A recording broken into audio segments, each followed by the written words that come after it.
नमो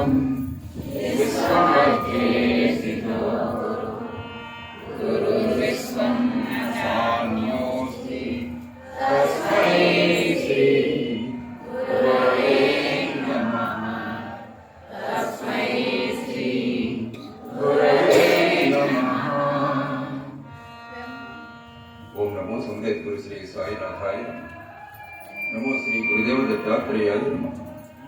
नमो श्री सुमदहेतु भरद्वाजाय नमः। जन्मजल तंदरी नमस्कार यथावत गुरुदेव नमस्कार श्रद्धाभक्तिతో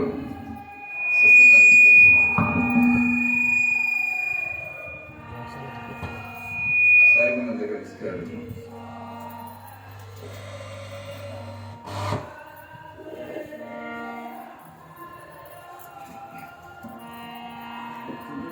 గురువందరందరికీ పరమపవిత్రమైన భీష్మ ఏకాదశి శుభాన్ని తెలియజేసుకుంటూ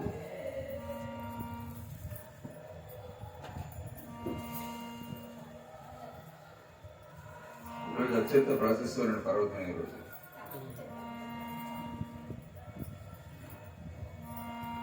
నెలకు 2 ఏకాదశులు వస్తాయి. మరి ప్రతిపక్షులకు ఏకాదశి వస్తుంది. శుక్లపక్ష ఏకాదశి, కృష్ణపక్ష ఏకాదశి. 12 24 ఏకాదశులు వస్తాయి. అధిక మాసం వస్తే 26 ఏకాదశులు వస్తాయి. ఈ సంవత్సరం 26 ఏకాదశి. అధిక మాసం వచ్చింది కదా, అధిక శ్రావణం వచ్చింది. ఒక్కొక్క ఒక విశేషం చెప్పారు మన శాస్త్రం.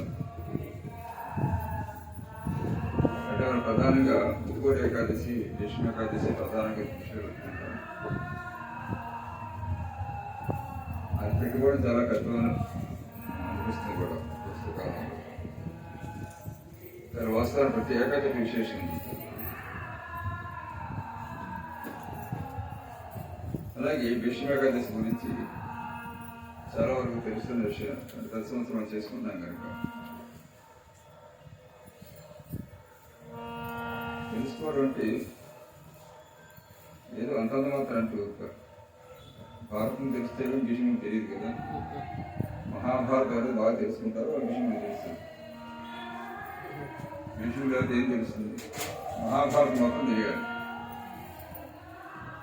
మహాభారతం మొత్తం తెలిస్తే భీష్ముడు అంటే తెలుస్తుంది.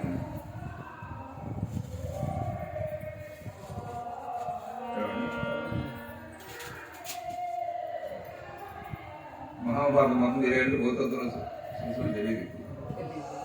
ఎవరికి అక్కర్లా. జీవిత పరమాత్మ, జీవిత సత్యం అక్కర్లే ఎవరికి. బాబు చెప్పినట్టు విలాసాలు తప్ప అందించి మనకి ఏం అవసరం లేదు.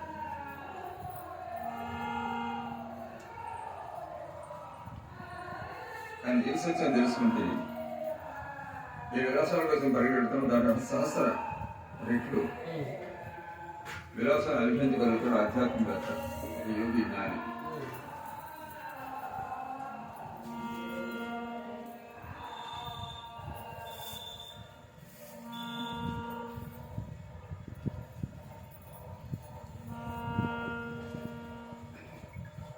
దానికి మనకి భీష్మసారిలో ఉదాహరణ.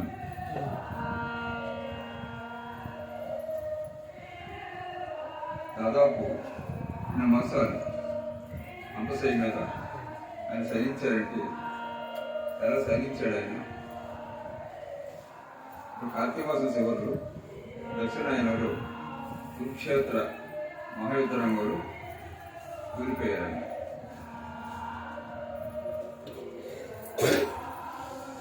యొక్క భారతాటికి ఒళ్ళంతా కూడా తుర్చులు పడిపోయింది. ఒళ్ళంతా మురపంద ముద్దలా ఉంటాయి, అలా తయారైంది. ఒక భారతులు చచ్చిపోతామే, ఒక భారతం ప్రాణిసి పెట్టేస్తాం కదా. అంటే భారాలు ఒళ్ళంతా కూడా మురపందులుగా తుర్చులు కొట్టినా కూడా ప్రాణం పోలేదంటే అది ఎలా సాధ్యమవుతుంది? మానవతలు సాధ్యమవుతుంది అది.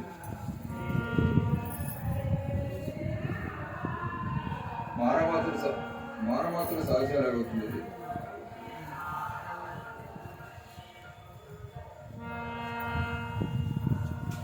కష్టం కదా.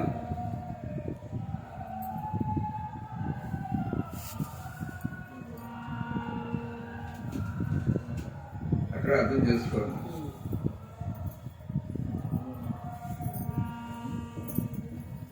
ఎలా సాధ్యం అవుతుంది?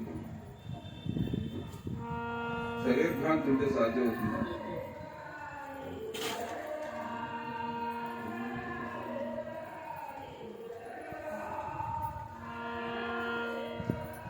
శరీరభ్రాంతి ఉన్న వాళ్ళకి సాధ్యం అవుతుందా?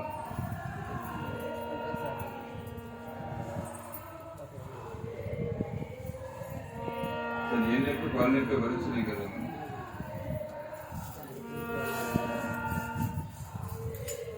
ఒక భారతానికి వెళ్ళి పడిపోతాడు కదా. ఎలా నిలబడ్డారా? మరి ఆయన స్వచ్ఛత వల్ల ఉందనుకున్నాం కదా. స్వచ్ఛత భరించే ఏదైనా చచ్చిపోవడం మంచిది కదా. ఇది బాధ భరించే కదా. అంతే కదా. ఈ బాధ భరించలేము, చచ్చిపోతారంటాం కదా. కదా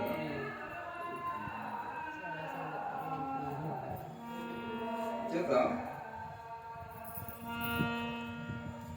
ఎంత స్వచ్ఛత మనం ఉన్నా అలా ఉండడం ఎలా సాధ్యం అవుతుంది? ఎంతసేపు భరిస్తారు?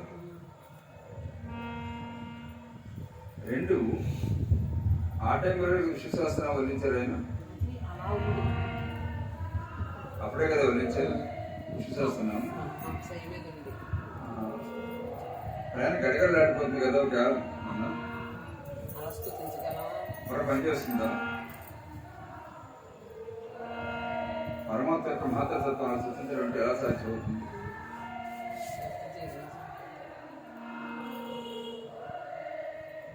గమనించారు అసలు ఆయన ఏ స్థితిలో ఉన్నారు.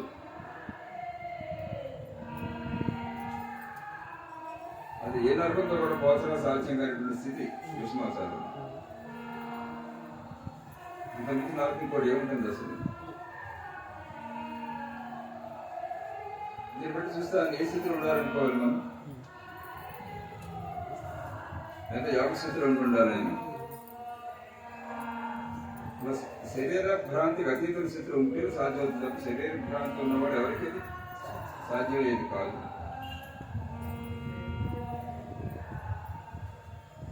చేత ఆయన మహితాత్ముడు అంటారు. మహితాత్ముడు, మహాయోగి.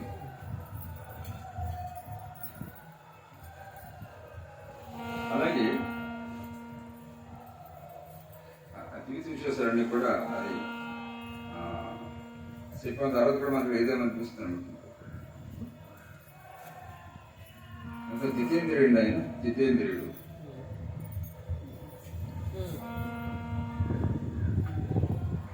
ఎంత జితేంద్రుడు అయితే అలా ఉండగలుగుతారు ఆయన.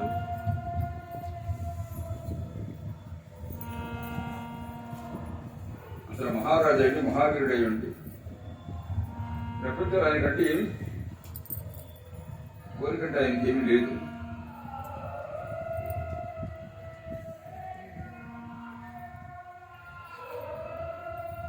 అయితే ఆ ప్రయాణంలో కొంతమంది పెద్దరిగా తెలుస్తుందంతా కూడా ఎంతగా పక్షాలు ఉన్నారు ఆయన, ఎందుకు ధర్మాలు సహిస్తే ఎందుకు పెట్టాడు ఆయన అంతా కూడా. ఆయన పరస్పర విరుద్ధమైనటువంటి ఆక్షన్లో ఆయన ఎందుకు ఇరికించారు.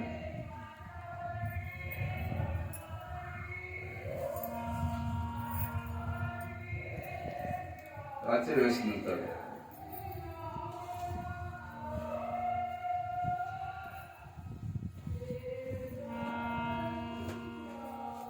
చూసి శారీరక అక్కడ ఉన్నా ఆయన మనసు ఇప్పుడు ధర్మం మీద ఉండేది. ఎప్పుడు కూడా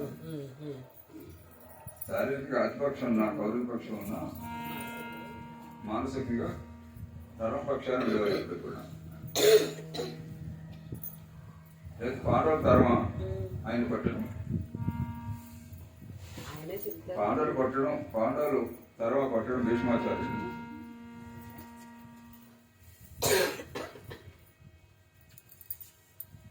ధనుర్బాణ పట్టుకుంటే ముల్లోకలు ఎవరు కూడా ఆయన ముందు నిలబడేట చెప్పారు సార్.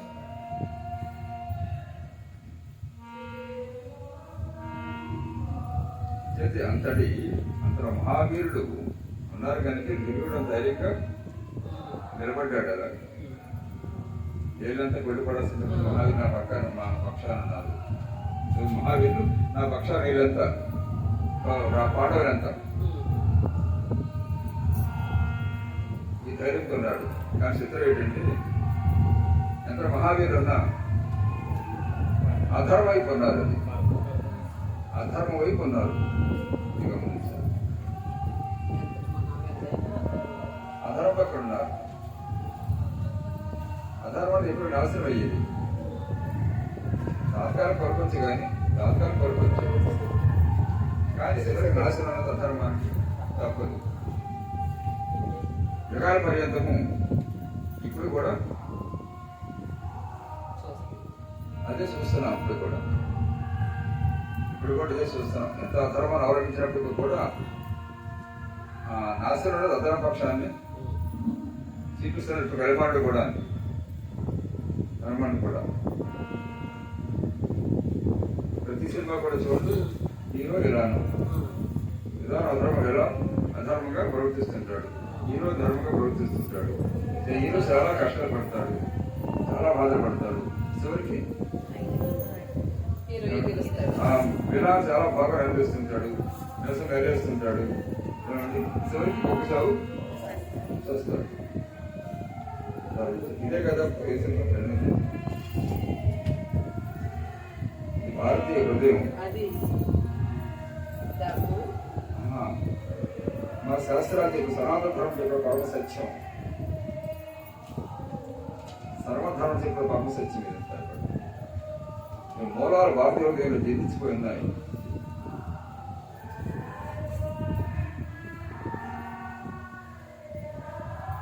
చేత ఆయన ఎంత ధర్మాత్ముడైనా ఉన్న పక్షం అధర్మ పక్షం కనుక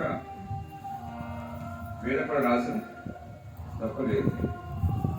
దూరుడు సామాన్యుడ, కర్ణుడు సామాన్యుడ, నేను ముగ్గురు ఏకమైతే ఇంకేముంది. ఎంత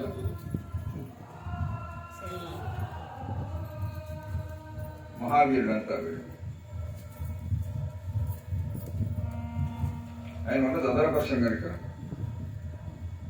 నాశనం తప్పలేదు. చేతంటే సాక్షాత్తు ధర్మపక్షం పరమాత్మ స్వయంగా భౌతిక వచ్చి నిలబడ్డాడు. అక్కడ వచ్చి భౌతికంగా వచ్చి నిలబడ్డాడు. ఇక్కడ స్వయంగా దిశానిర్దేశం చేశాడంతా కూడా. ఆయన కన్సర్న్లోని మొత్తం అంతా కూడా మహాయుద్ధం అంతా కూడా జరిగి 18 యుద్ధం జరిగింది.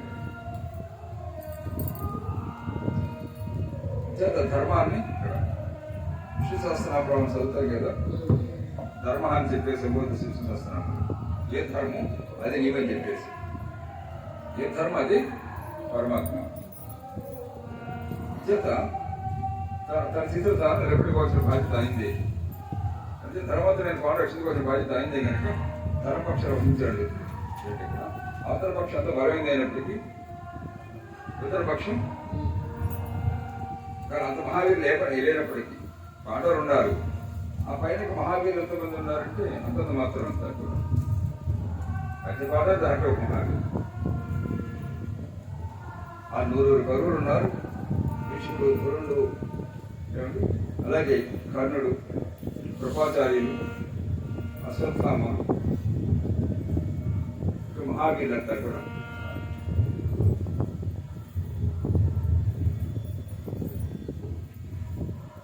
అదమ్మా. చేత ఇక్కడ మన తెలుసుకోవాల్సింది ఏంటంటే మనంతా ధర్మాత్మలో వెళ్ళేప్పటికి కూడా అధర్మ పక్షాలు ఉంటే నాశనం తప్పదు. అదొకటి చూసుకోవాల్సిన అవసరం ఉంటుంది అన్నమాట. ఎవరంటే నేను ధర్మాత్మలు అంటే ఇక్కడ కుదరదు. నున్న పక్షం ఏ పక్షాలు ఉన్నాను దాని దూరం ఉండవచ్చింది. చేత దాన్ని రూపాపడంలో ధర్మస్థాపన చేయడంలో దాని ధర్మాత్మ నశించుకోని పరిస్థితి ఏర్పడుతుంది. ఇంత పక్షం ఉన్నారు కనుక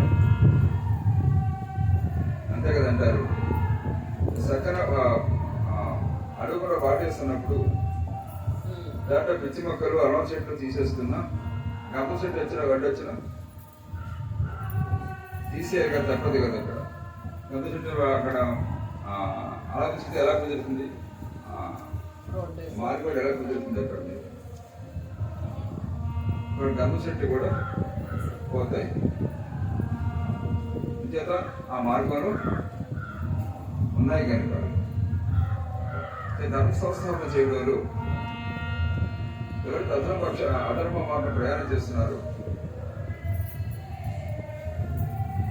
ఎవరు ధర్మ మార్గాన్ని అవలంబించాలని ప్రయత్నం చేస్తున్నారు, ఆ ప్రయత్నం చేయడంలో ఆ పక్షాల ధర్మాత్తులు కూడా రక్షించవలసిన పరిస్థితి ఏర్పడుతుంది.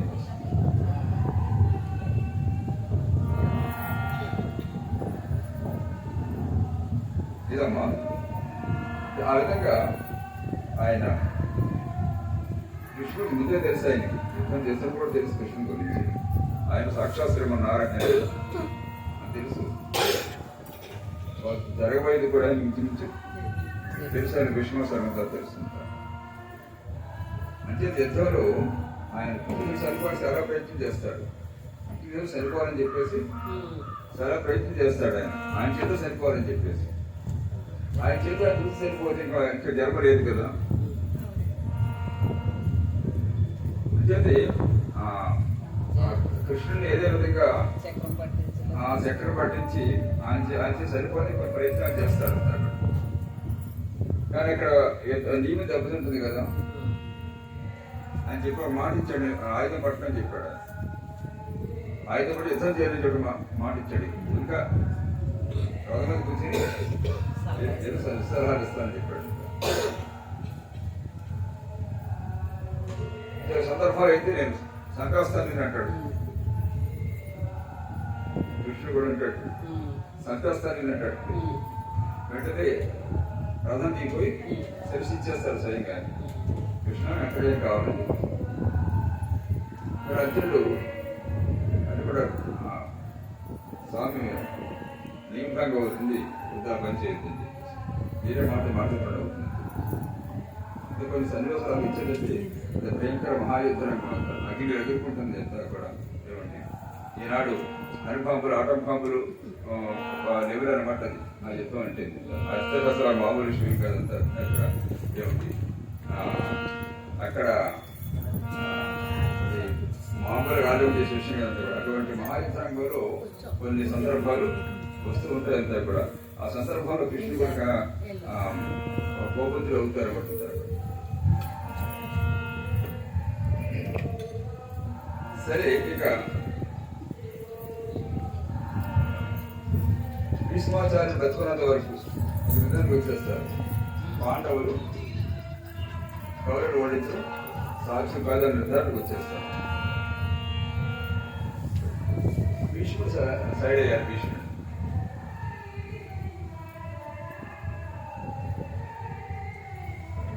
చివరికి ఎంత చేస్తారు అంటే ఆయన అడుగుతారు పాండవులు, కాదా నేను నిలబడకపోతున్నాను చెప్పిగా సరిపోయే మార్గం చెప్పు, నెల చచ్చిపోతావు చెప్పు, నెల చచ్చిపోతావు చెప్పు తాత అడుగుతారు. అంటే ఆయనే చెప్తాడు, ఆయన స్త్రీతో యుద్ధం చేయను, స్త్రీతో యుద్ధం చేయను అంచేత సెకండ్ వరం ఉంది కదా, సెకండ్ శాపం ఉంది కదా, అది ముందు జరిగింది. ఇప్పుడు కాశీరాజ కుమార్తె ఆయన అంబిక అంబాలిక వాళ్ళు తీసుకొచ్చి తొమ్మరైనటువంటి నక్షత్ర వీరుడు నాలుగుకి మార్చిన ప్రయత్నం చేస్తారు. అంబ అయితే ఎవరినో చెప్తుంది అన్నమాట, ఇలాగా ఫలానా రాజు నేను ప్రేమించాను అంటే సరే విడిచిపెట్టేస్తానని చెప్పేసి విడిచిపెట్టేస్తే కనుక ఆయన అలా కాదు, నేను భీష్ముడు యుద్ధంలో ఓడించాడు కనుక ఆయనకి చెందుతా కనుక అది నేను వివాహం చేసుకోవడం, అది నా క్షత్రియ ధర్మం కాదు, అంతే వివాహం చేసుకొని అంటాడు ప్రేమించిన ఆ మహారాజు. ఇక్కడికి వస్తే అయితే వివాహం చేసుకోమంటుంది వచ్చి భీష్మాచార్య. ఆల్రెడీ ప్రతిజ్ఞ చేస్తున్నాను వివాహం చేసుకోవాలని చెప్పేసి, నేను ప్రతిపూర్ణ వివాహం చేసుకోవాలని చెప్పేసి. ఎందుకు వివాహం చేసుకోవాలని చెప్పాడు ఆయన? తండ్రి కోసం. తండ్రి దాసరాజు యొక్క కుమార్తె సత్యవతి దేవిని ఆయన మోగిస్తారు. అయితే ఆవిడ వివాహం చేసుకోవాలంటే కొన్ని శ్రద్ధలు పెడతారు వాళ్ళు. దాసరాజు ఆ కూతురు సంతానం ఆ దేశాన్ని రాజు అవ్వాలి, అలాగైతేనే మన జత చేయనని చెప్తాడు. సరే అలాగంటాడు. నేను రాజ్యాన్ని పెద్దవాడు భీష్మాచార్యుడు, పెద్దవాడు చంద్రబాబు కుమార్ పెద్దవాడు భీష్మాచార్యుడు కనుక నేను రాజ్యాన్ని తీసుకుని స్వీకరించాను. నా తమ్ముడు రాజ్యం వెళ్తారు, వాళ్ళ కూడా సంతానం రాజ్యం వెళ్తారు. సరే నువ్వు బాగా చెప్తున్నావు, నువ్వు రాజ్యాన్ని ఏలవు, కానీ నీ పుట్టిన బిడ్డలు ఊరుకుంటారు. వాళ్ళు నీ పుట్టిన బిడ్డలు ఊరుకుంటారు. ఆ సిద్ధం ఎవరు అప్పుడు పరిస్థితి అంటారు. అప్పుడే విషయం ప్రతిజ్ఞ చేస్తారు. సుచంద్ర సాక్షిగా, తాను చచ్చిపోతాను సాక్షిగా నేను అసలు ఆచార్యమాతో అసలు వివాహం చేసుకోనని చెప్పేసి ప్రతిజ్ఞ పొందాడు. సైన్యాన్ని కృష్ణ ప్రతిజ్ఞ అంటారు. అప్పుడే ఆయన కృష్ణుడి పేరు వచ్చిందన్నమాట. కృష్ణ ప్రతిజ్ఞ అంటే మనాల ప్రతిజ్ఞ కదే, రాకపోయినా మళ్ళీ అలా మాట దగ్గర సమస్య లేదు. అసలు తెలుసుకుంటేనే చాలా ఆశ్చర్యస్తుందన్నమాట. అంతటి స్థితి అలా ఊహించలేని స్థితి అనమాట. అంతటి జితేంద్రియుడు యొక్క మహానుభావుడు. సరే దానివల్ల ఆయన వివాహం చేసుకోడు, తప్ప వస్తుంది. అయితే ఆయన వివాహం చేసుకొని చెప్తున్నారు, అది నువ్వు చేసుకోమంటారు. అది నా సాధ్యం కాదు. చెప్తే చెప్పే ప్రతి కొన్నాక వివాహం చేసుకోవడం సాధ్యం కాదు. మరి కుదరదు అంటున్నారు. మరి నా పరిస్థితి ఇప్పుడు ఏమైపోద్ది? అప్పుడు విషయంలో కక్ష కట్టాము, గౌరవ ఆశ్రయిస్తున్నాడు, సంపాదించాలని చెప్పేసి చనిపోయి మరి మరిజనములు సెకండ్గా జన్మిస్తున్నాడు. ఎవరు? రుద్ర మహారాజు పుత్రిగా జన్మిస్తున్నాడు. విష్ణు కోసం పడుతున్నాం మనసు. సరిగ్గా కురుక్షేత్ర సమయంలో ఆవిడ అది విషయం తెలిసిపోతుంది. వీడికి విషయం ఆయన చెప్తారు, కృష్ణాచార్య చెప్తారు. తర్వాత ఎలా చచ్చిపోతుందో చెప్పండి చెప్తారు. నేను ఆయన స్త్రీతో యుద్ధం చేయను, ఎలాగా సెకండ్ నేను 5 గంటలు వచ్చింది, పనులు పక్క పడేస్తారు. అప్పుడు నీ ఇష్టం కూర్చుంటాడు. చాలా చిత్రమైన సన్నివేశం కాదు. అంటే అసలు ఎవరు చెప్తారు? అసలు ఒక మహావీరుడు ఆయన పేరు చెప్తేనే శరీరం గౌరవపడుతుంది. సెకండ్ రావడం అంటే దుర్విమానాలు తక్కువ వేసాడు. కానీ నన్ను కొట్టినా ఒప్పుకోడు, సీతలు రావు. కానీ తప్పదు, కృష్ణుడు ప్రోత్సహించి కొడతారు. కొట్టగానే పడిపోతాడు. దానికి మామూలుగా కొడుతుంటారు.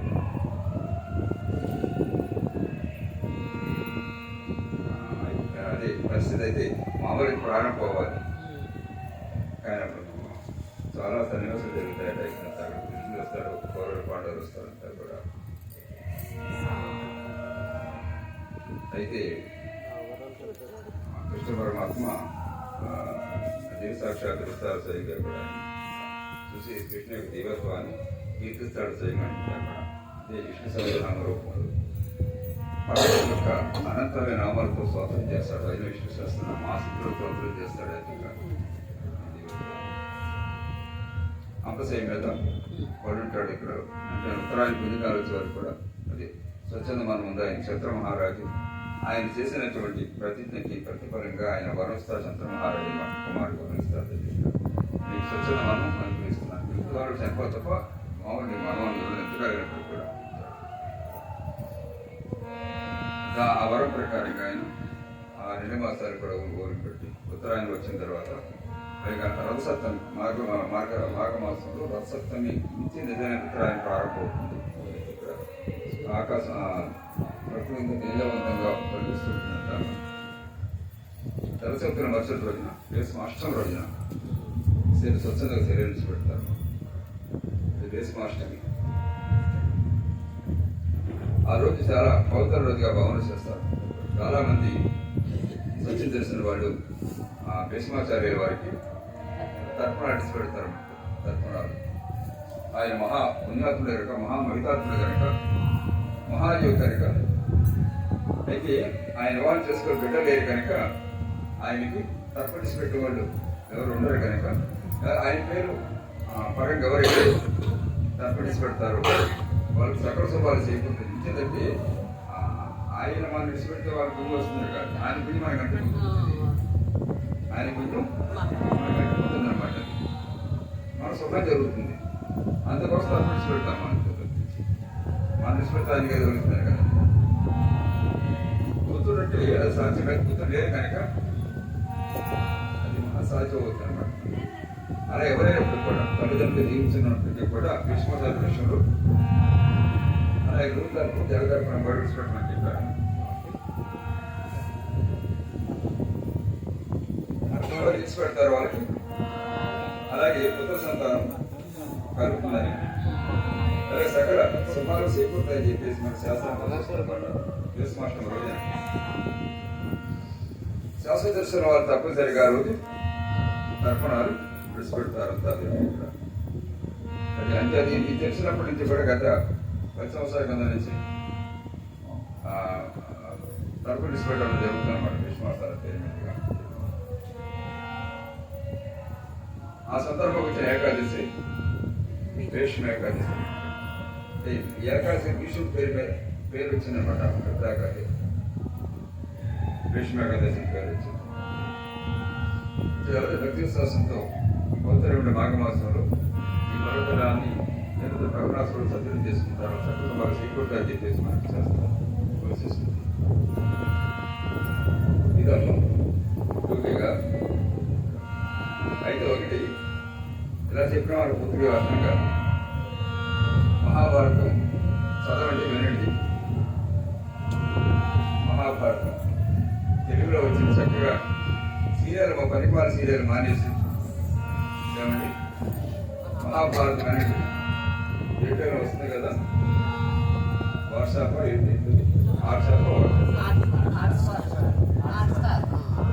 ఆర్టిస్టార్లు తెలుగులో చక్కగా అద్భుతంగా చూపిస్తున్నారు. చల్ల వస్తుంది, దాన్ని కరెక్ట్ చేసుకుంటే కూడా చక్కగా వస్తుంది. పెద్ద పెద్ద టీవీలు హోమ్ థియేటర్ లాగా వచ్చేస్తున్నాయి మరి చక్కగా. నేను మామూలుగా అయితే సెల్లో చూసాను. సెల్లో చూస్తే అంత పరవశించిపోయాం. మన టీవీలో చూస్తే ఇంకా థియేటర్ చూసినట్టు ఉంటుంది అన్నమాట. సరిగ్గా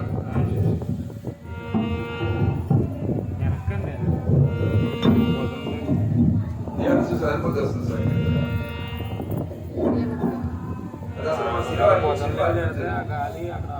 జరుగుతుంది అనిపిస్తుంది అనమాట. అంత గొప్పగా తీశారు. ఇప్పుడు ఎలాగా భారతం చదవాలి చేయాలంటే అంత శ్రద్ధ, అంత సహనం, అంత ఓపిక ఇప్పుడు జనాలు లేదు. అయితే చక్కగా అద్భుతంగా తీశారు కనుక వాళ్ళు చూడొచ్చు అనమాట. చాలా సౌండ్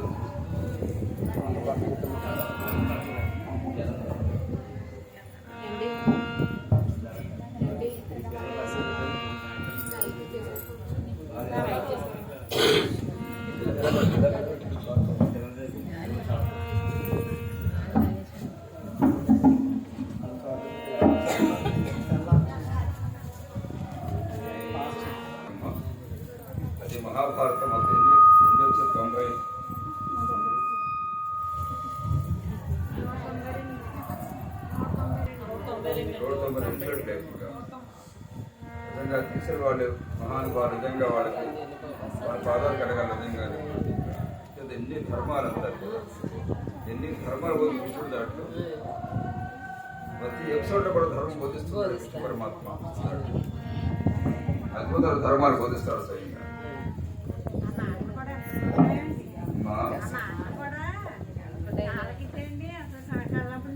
అవునమ్మా, అంత గొప్పగా ధర్మబోధ చేస్తాడు ఆయన.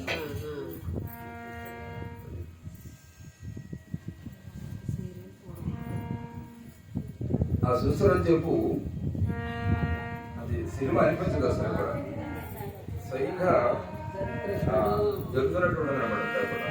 ఇంకేదంటే తన విషయం ఏంటంటే దాంట్లో ఏంటో మనకి ఎవరు తెలియదు.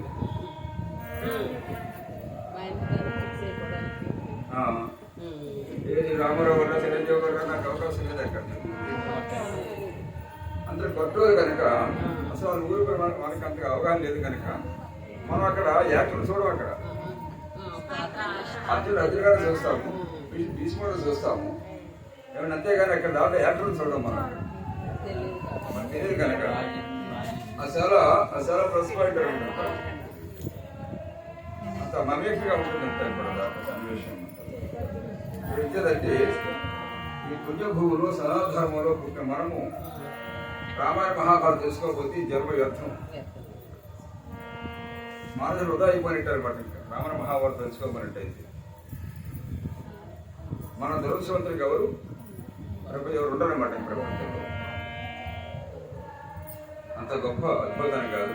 అయితే చదువు చక్కగా చదువుకోవచ్చు, చక్కగా చదివితే చాలా మంచిది. చదువు ఓపుగా సహనం లేదు కనుక చక్కగా కొన్ని సినిమాలు తీశారు కనుక చూసిన చక్కగా చాలా వరకు హిందూ ధర్మం తెలిసారు.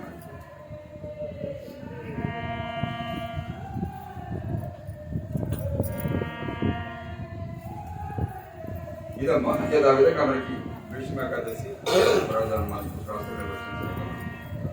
అలాగే ఈ మాఘమాసం అంతా కూడా మనం విష్ణు ప్రధానంగానే మన కార్యక్రమం జరుగుతుంటాయి. మనకి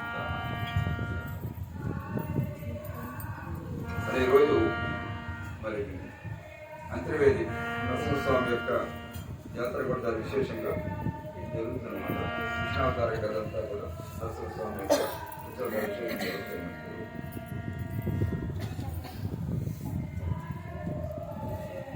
మనకి ఆ పుణ్యం లభించాలి, పరమాత్మ లభించాలనుకున్నప్పుడు శాస్త్రం చెప్పిన పరమాత్మ చెప్పిన ప్రకారం ఎవరికి సద్వినియోగం చేసుకుంటాము. ప్రతి పర్వకాన్ని ప్రతి నిమిషాన్ని సద్వినియోగం చేసుకుంటాము. నేల తప్ప కార్యక్రమం.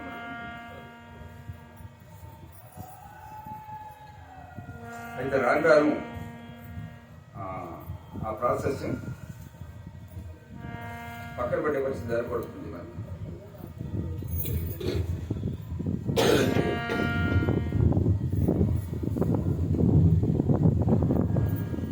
మరి విశేషత ధనాల్లో కరువైపోయిందంట. పిల్లలు చూస్తున్నాము. పిల్లలు కొత్త జనరేషన్ భారతం అంటే అడగండి మాకు తెలియదు, రామాయణం మాకు తెలియదు, సీతమ్మ ఎవరంటే తెలియదు, పాండవులు ఎవరు తెలియదు, కౌరవులు ఎవరు తెలియదు. ఏ చిత్రంలో నిజంగా మనం ఆశ్చర్యం చాలా బాధ చేస్తామంట.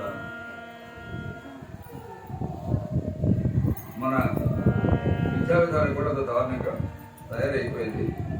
పరాయి దేశాల్లో పరాయి మత దేశాల్లో ముస్లిం దేశాలు, క్రైస్తవ దేశాలు రామాయణ మహాభారత పాఠాలు పెడుతున్నటువంటి పరిస్థితుల్లో ఇక్కడ మన వాళ్ళు నిన్న కాక మన మతం మార్చిన వాళ్ళు ఈ ధర్మాన్ని పక్కన పెట్టే ప్రయత్నం చేస్తున్నారు. అయితే వాళ్ళు చెప్పుకోవడం కాదు, కానీ ముందు మనకు మన హిందువులకు మనకు మాత్రం ఏం తెలుసు అంట తెలుసుకునే ప్రయత్నం చేస్తున్నాం. ఎదురుగా తెలుసుకుంటే ప్రాణం పని ఎవరు మతం మారదు. హిందూ ధర్మం గొప్పతనం తెలుసుకుంటే ప్రాణం పని ఎవరు మతం మారదు. ఇక్కడ పుట్టగా అదృష్టం, ఇక్కడ జీవిత అదృష్టం సరిపోవడం కూడా ఎంత అదృష్టం అనమాట. హిందూ ధర్మం సరిపోవడం అది తెలియకపోవడం వల్లే మాయలో పడి ఇక్కడ మతాలు మారిన దిగుతారు జనాలంతా కూడా. అంత గొప్ప మతమైనటువంటి స్థితి సనాతన ధర్మ యొక్క గొప్పతనం. లేదమ్మా భీష్మాచార్యుల గురించి ఊరికే 2 నిమిషాలు చెప్పి ప్రయత్నం చేశాం. అవకాశం తప్పనిసరిగా మహాభారతాన్ని చూడండి, తెలుగులో చక్కగా లాంచ్ చేశారు. హిందీ ఏం కాదు, అది ఎందుకంటే ట్రాన్స్లేషన్గా కూడా ఉండదు. అసలు ఇప్పుడు సరిగ్గా తెలుగులో మాట్లాడుతూ ఉంటుంది అనమాట. అది తెలుగులో సరిగ్గా వాళ్ళు తెలుగులో మాట్లాడుతున్నట్టే ఉంటుంది. ఇక్కడ ట్రాన్స్లేషన్ అన్న భావన కూడా మనకు కలగదు. అంత చక్కగా ట్రాన్స్లేట్ చేశారు, డబ్బింగ్ చేశారు చక్కగా.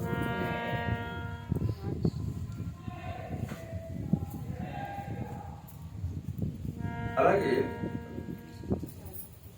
మనము భీష్మగతితో పాటుగా అశ్వస్థ నారాయణ కూడా మనం పూజ చేసుకున్నాం.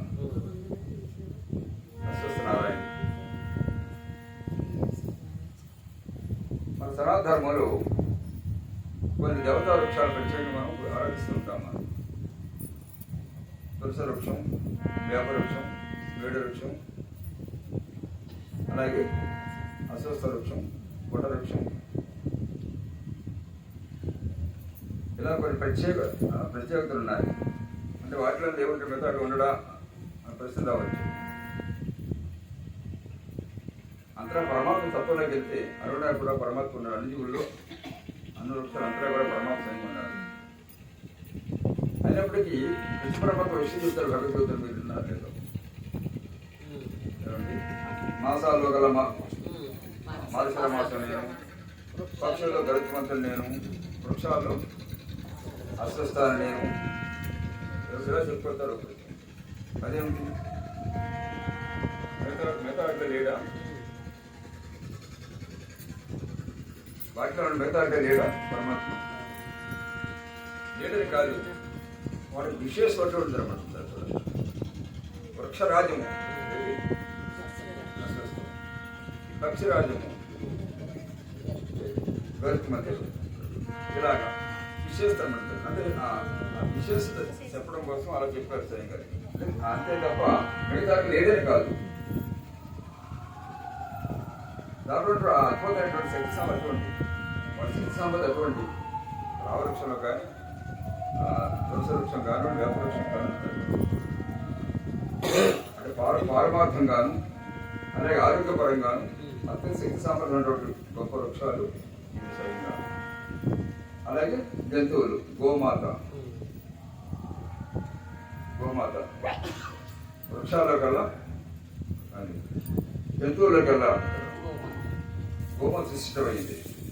సాక్షాత్తు ముక్కోటి దేవతల స్వరూపంగా వేదకాలం జీనాడు వరకు సకల శాస్త్రాన్ని సూచించుకుంటూ వచ్చాను సార్. ఏ మిగతా దేవుడు లేడా అంటాడు. అసలు ఏంటో ఇది తెలుసుకుంటే కదా ఆవిడంతా.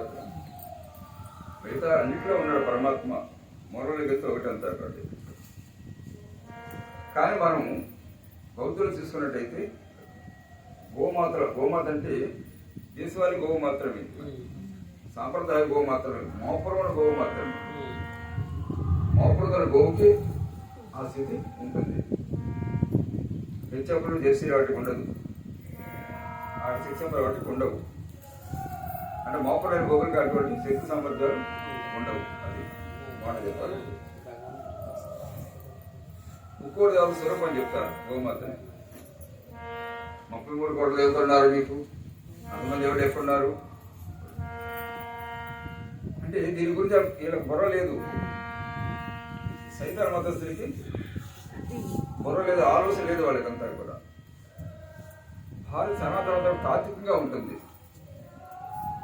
తత్వ నిలబడే సాంప్రదాయం మన సనాతన ధర్మమే. అంటే సైన్స్కి, ఆరోగ్య సూత్రాలకి తత్వం నిలబడే మహత్తరమైనటువంటి ధర్మం ఏంటంటే సనాతన ధర్మం. సైన్స్ నిలబడుతుంది, తత్వాన్ని నిలబడుతుంది, ఆరోగ్య సూత్రం నిలబడుతుంది. చేత గోమాత తీసుకున్నట్టయితే ప్రధాన పంచగవ్యాలు తీసుకుంటే దాంట్లో మనకి సైన్స్ నిరూపించారు.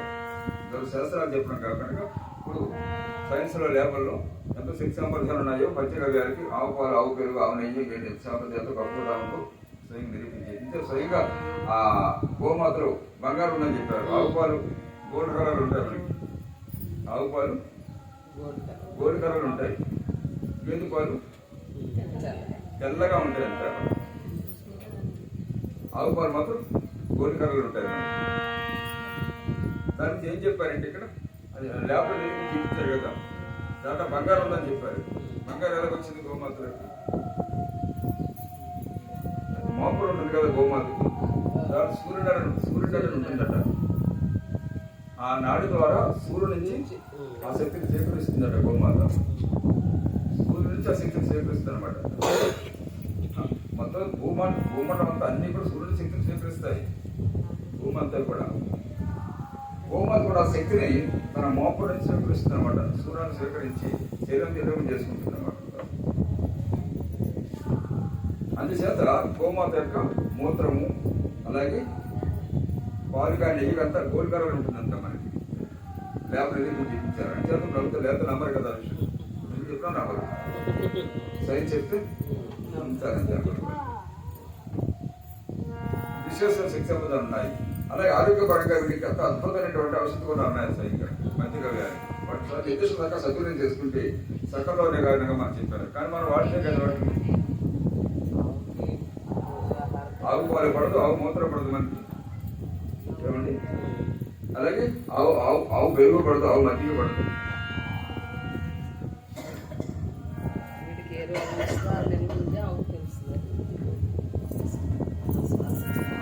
ఇంతదంటే మనకి పనికొచ్చి ఏమి పడవు. ఆరోగ్య పనికొచ్చి ఏమి కూడా మనకి పడవు. ఆరోగ్య నాన్ చేసేది కూడా బాగా పడుతుంటాయి. మన తినే పదార్థాలు ఆరోగ్యం నాన్ చేసి ఎక్కువ. 90% ఆరోగ్యం నాన్ చేసి తింటాం మనం. 50% ఉంటాయేమో ఆరోగ్యం బాగు చేసి మనం తినే పదార్థాలు.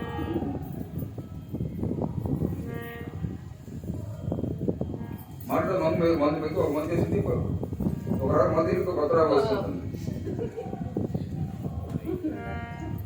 మంది కూడా అంటే తెలుసు కలిమాని వివేకం తక్కువగా ఉంటుంది, ఆలోచన చాలా తక్కువ ఉంటుంది అనమాట. ఒక మాయలో కొట్టుకుపోతుంటారు, మొదలు కొట్టుకుపోతుంటారు. అంతే. అలాగే ఇక్కడ భూములు సకల దేవతలు రుచిస్తూ ఉండాలని చెప్పి రక్షించారు. దేవతలు అంటే ఏం చెప్పారు మనకి? పెద్దగా చెప్పారు, లీలామృతం చెప్పారు. పెద్దగా గురించారు. అదే ప్రకృతి శక్తి సామర్థ్యాలు దేవతలు అంటే ఈ ప్రకృతి అంతా కూడా ఏ మహత్తర శక్తికి ప్రకృతిలో ఒక ధరించంలో ప్రకృతిలో శక్తి అనే మాయన ఒకటి. అలాగే ఆ శక్తి అనేక రూపాలుగా డివైడ్ అయ్యి యోజింపబడి ఈ ప్రకృతి అంతా నిర్దిష్ట నడిపిస్తుంది అనమాట. ప్రకృతి అంతా కూడా నిర్దిష్టంగా సిస్టమ్ నడిపిస్తుంది. అది ప్రకృతి అంతా కూడా ఏ శక్తి సామర్థ్యాలు అయితే ఒక సిస్టమేటిక్గా నడిపిస్తున్నాయో ఆ శక్తి సామర్థ్యాలు దేవతలంటే. దాంట్లో కొన్ని మనం ధనధాన్యాలు ప్రసాదించేది లక్ష్మి అంటాం. అలాగే మనకి వాక్యని జ్ఞానం ప్రసాదించేది సరస్వతి అంటాం. అలాగే చక్కటి బుద్ధి సత్త అనుగ్రహించేది విఘ్నేశ్వరుడు, విఘ్నాలు తొలగించేవాడు విఘ్నేశ్వరుడు ఇలా చెప్తుంటాం. ఆరోగ్యం ప్రసాదించేది ధనవంతి చెప్తుంటాం. ఒక దేవత ఒక ప్రత్యేకత పెట్టుకుంటూ మన అటు ప్రత్యేకత భావనతో ఆయా అవసరం వచ్చినప్పుడు ఆయా దేవతని జీవిస్తుంటాం. దానికి కావాలనుకుంటే వినాయకుడు, లక్ష్మీదేవుడిని ఏదైనా పనిచేసి విధంగా ఉండాలంటే వినాయకుడు ప్రయత్నం చేస్తాం. ఇవే కాదు, ప్రకృతిలో కొన్ని కోట్ల శక్తులు పనిచేస్తుంటాయి. ఎంతమంది అలా పనిచేసినప్పుడు ఒక వృక్షం ఎలాగా కొబ్బరి చెట్టుగా ఎలా ప్రయాణం చేయాలన్నా, దాని ధర్మాల్లో అది ఉండాలన్నా, దాని ఎన్నో శక్తులు పనిచేస్తే అలా ఉంది. శరీరం యంత్రం ఇలా యాంత్రిక కలిగి ఉండాలన్నా, ఇలా జీవించాలన్నా, ఆ జీవక్రియలు నిర్దిష్టంగా ఒక సిస్టమేటిక్గా జరగాలన్నా ఈ శరీరాన్ని కొన్ని వందల వేల శక్తులు దీన్ని నిర్దిష్టంగా సిస్టమేటిక్గా నడిపించినప్పుడు మాత్రమే శరీరం అనే ఈ యంత్రం ఇలాగా కదలాడుతుంటుంది, కదులుతుంటుంది. వాటిని ఏమన్నారంటే దేవతలు అన్నారు మన పెద్దలు. చనిపోయిన తల్లిదండ్రులు కూడా ఏమన్నారు? పితృ దేవత అని చెప్పారు. పితృ దేవతలు వాళ్ళు ఎంత త్యాగం చేస్తే, అంటే ఇవన్నీ కూడా దేవత అంటే త్యాగాన్ని ప్రత్యేక దేవత అంటే ఇక్కడ అది త్యాగాన్ని ప్రత్యేక. ఇప్పుడు పక్క చనిపోతే దేవతలను మన వాళ్ళు మన తల్లిదండ్రులు వాళ్ళు చనిపోతే పితృదేవతలను పిలుస్తుంది. ఇక్కడ నిత్యంగా వాళ్ళ జీవితం మనం త్యాగం చేశారు, మనకి త్యాగం చేశారు. త్యాగమూర్తులు వాళ్ళంతా కూడా దేవతలు త్యాగాన్ని ప్రతీక అనమాట అంతా కూడా. ప్రకృతిలో ప్రతి శక్తి కూడా మన త్యాగ సిద్ధంగా ఉంటుంది. అటువంటి మాట యొక్క త్యాగ ఫలితం కానీ ప్రకృతి అంతా కూడా ప్రతి సృష్టిబద్ధంగా నడుస్తూ ఉంటుంది. అంచేత అన్ని కూడా దేవతలు. అలాగా ప్రకృతిలో ఏ శక్తి సామర్థ్యాలు ఉన్నాయో అంటే శక్తి సామర్థ్యాలు అన్నీ కూడా గోమాతలో ఉన్నాయట. గోమాతలు ఉన్నాయి. చూడండి, ఇప్పుడైతే మనకి యంత్రాలు వచ్చాయి. ఒక 70-60 సంవత్సరాల ముందుకు వెళ్ళిపోతే అప్పుడు యంత్రాలు లేవు. మనం ప్రతి అవసరానికి కూడా గోమాతే సాగు చేయాలంటే గోమాత. అలాగే మనము దాన్ని ఇల్లు చేర్చుకోవాలన్నా, గడ్డ చేర్చుకోవాలన్నా, ఏ పొరపాటు చేయాలన్నా, పొలం దున్నాలన్నా అన్నిటికీ కూడా గోమాత వచ్చినటువంటి ఇద్దరు ఎదురు అవే కదా మనకి ఉపయోగపడేంత. అలా వంట సరిగ్గా వాడే అన్ని కూడా అవి పిడకలు ఇవంతా ఉపయోగించుకోవాలి ఉంటాం. అలాగే మిగతా అవసరాలు కూడా గోమాత మనకి తీర్చేది. మిగతా అవసరం గోమాత తీర్చేది. అలాగే గోమాత వచ్చినటువంటి వ్యర్థాలన్నీ కూడా చక్కగా మనకి పెంటగా ఉపయోగించుకుని పంటలు పండించేవాళ్ళు. మంచిది. అప్పుడు రోగాలు లేవు మనకి, అప్పుడు రోగాలు లేవు. ఇప్పుడు కూడా అదే గవర్నమెంట్ శాస్త్రవేత్తలతో కూడా గో ఆధార వ్యవసాయం చేయండి, మీకు రోగాలు ఏమి ఉండదు. ఇక్కడ ఇప్పుడు మనకి తినేది అన్నం కాదు, విషం తింటున్నాము.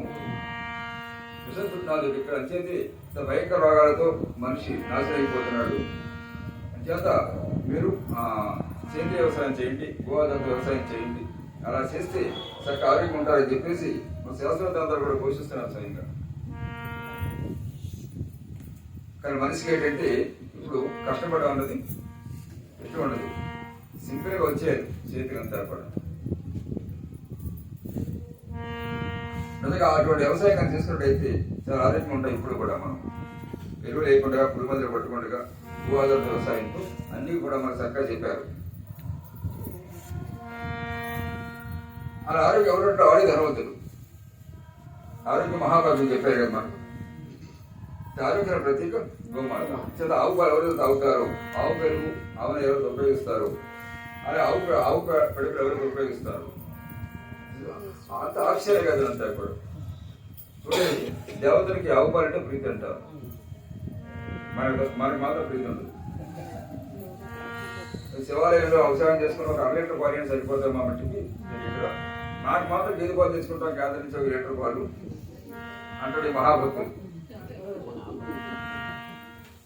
ఇది ఎంత ద్రోహం తెలిసిన దేవతల పాలు నువ్వు తాగాలి. ముందు దేవతలకి ఎందుకు పాలు, శివుడికి ఎందుకు పాలు చెప్పి ఇక్కడ నువ్వు తాగడం బాగా, శివుడికి ఎందుకు పాలు చెప్పండి. చాలా అధ్యానం కదా ఇది. నువ్వు తాగడం బాగా దేవతలకి వేస్తుంటే దేవతలకి ఇష్టం అవుతుంది అసలు. పూజ దేవుడికి ఇష్టం, నీకు ఇష్టం ఇష్టం లేదు అవ్వాలి. ఎంత చిత్రమైన మనుషులు వీళ్ళు. అంటే దేవతలకు అది పోలిసింది. ముందు మనం తాగాలి పాలు, ఆరోగ్యం బాగుపడుతుంది.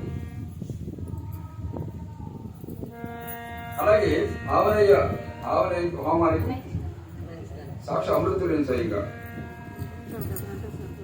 ఆవనయ్య ఎందుచేత ఇప్పుడు మరి సహజీవ కోటికి ఆధారం ఏంటి? ప్రధానంగా గాలి, నీరు, ఆహారం. ఈ 3 ప్రధానం కదా. గాలి, నీరు, ఆహారం, తర్వాత బట్ట అనుకోండి. తర్వాత అది కూడా బాగా ఇంపార్టెంట్ అయింది. ఏది ముందు జీవించాలంటే గాలి కావాలి, ఆక్సిజన్ కావాలి, గాలి కావాలి, ముందు ప్రాణవాయువు కావాలి. ఇక్కడ ప్రాణవాయువు ఎక్కడుందంటే ఆవు పేడలోను ఆవు నెయ్యిలోను ఉంది ప్రాణవాయువు. ప్రాణం అక్కడే ఉంది, ప్రాణం అంతా కూడా.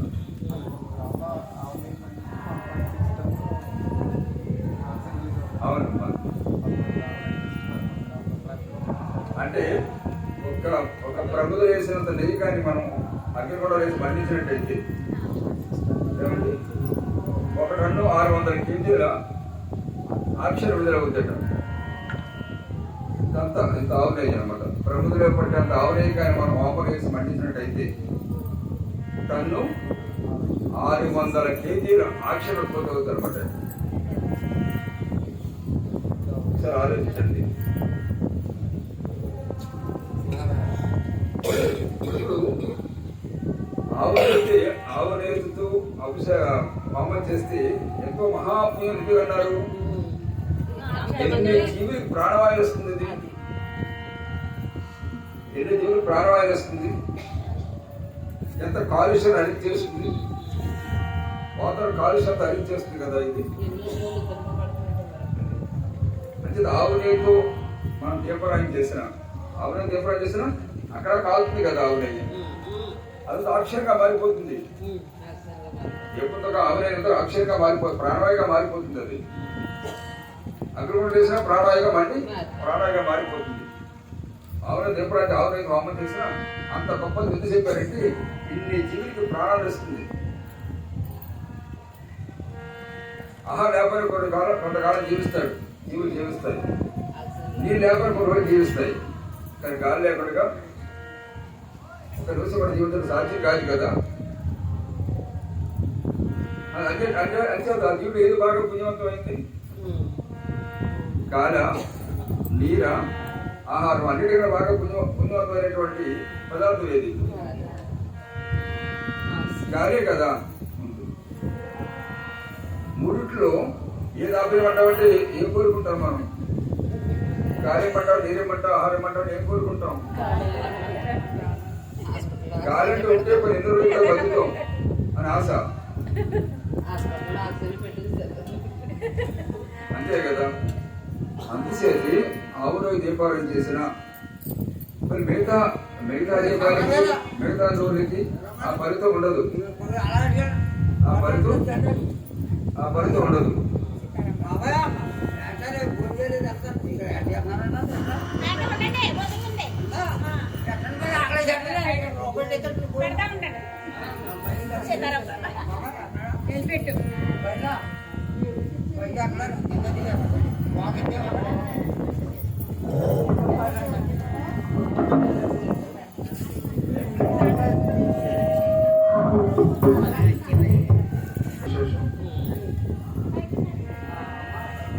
అవడా కాదు, దాని విశేషాన్ని గుర్తించే ప్రయత్నం చేయగలిగారు.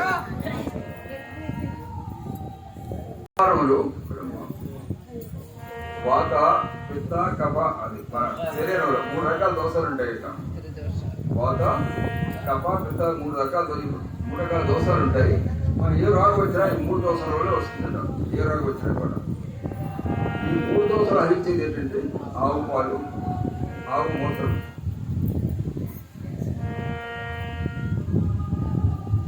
ఎవరైతే చక్కగా సద్వినియోగం చేసుకున్నారో ఈ దోషాలు బయటపడి ఆరోగ్యం ఉండే అవకాశం ఏర్పడుతుందని సద్వినియోగం చేసుకోవాలండి. ఎలాగా అంటే ఒకదాని ఒకటి ఆధారపడి ఉంటాయి అన్నీ కూడా. మరి కుటుంబ వ్యవస్థ ఉందనుకోండి, మనకు ఆరోగ్యం చక్కగా ఉందనుకోండి, మిగతా అభివృద్ధి కార్యక్రమాలు చక్కగా ఉంటాయి. ఆరోగ్యం పుట్టుబడుతుంది, దీని ప్రభావం అన్ని కార్యాల మీద పడతాయి. ఇది సక్రమంగా ఏది కూడా జరిగే అవకాశం ఉండదు. ఆరోగ్యం బాగాలంటే ఆరోగ్య ఆహారం తీసుకోవాలి. ఆరోగ్య ఆహారం ఎక్కడ నుంచి వస్తుంది? గోదావరి వ్యవసాయంలో వస్తుంది.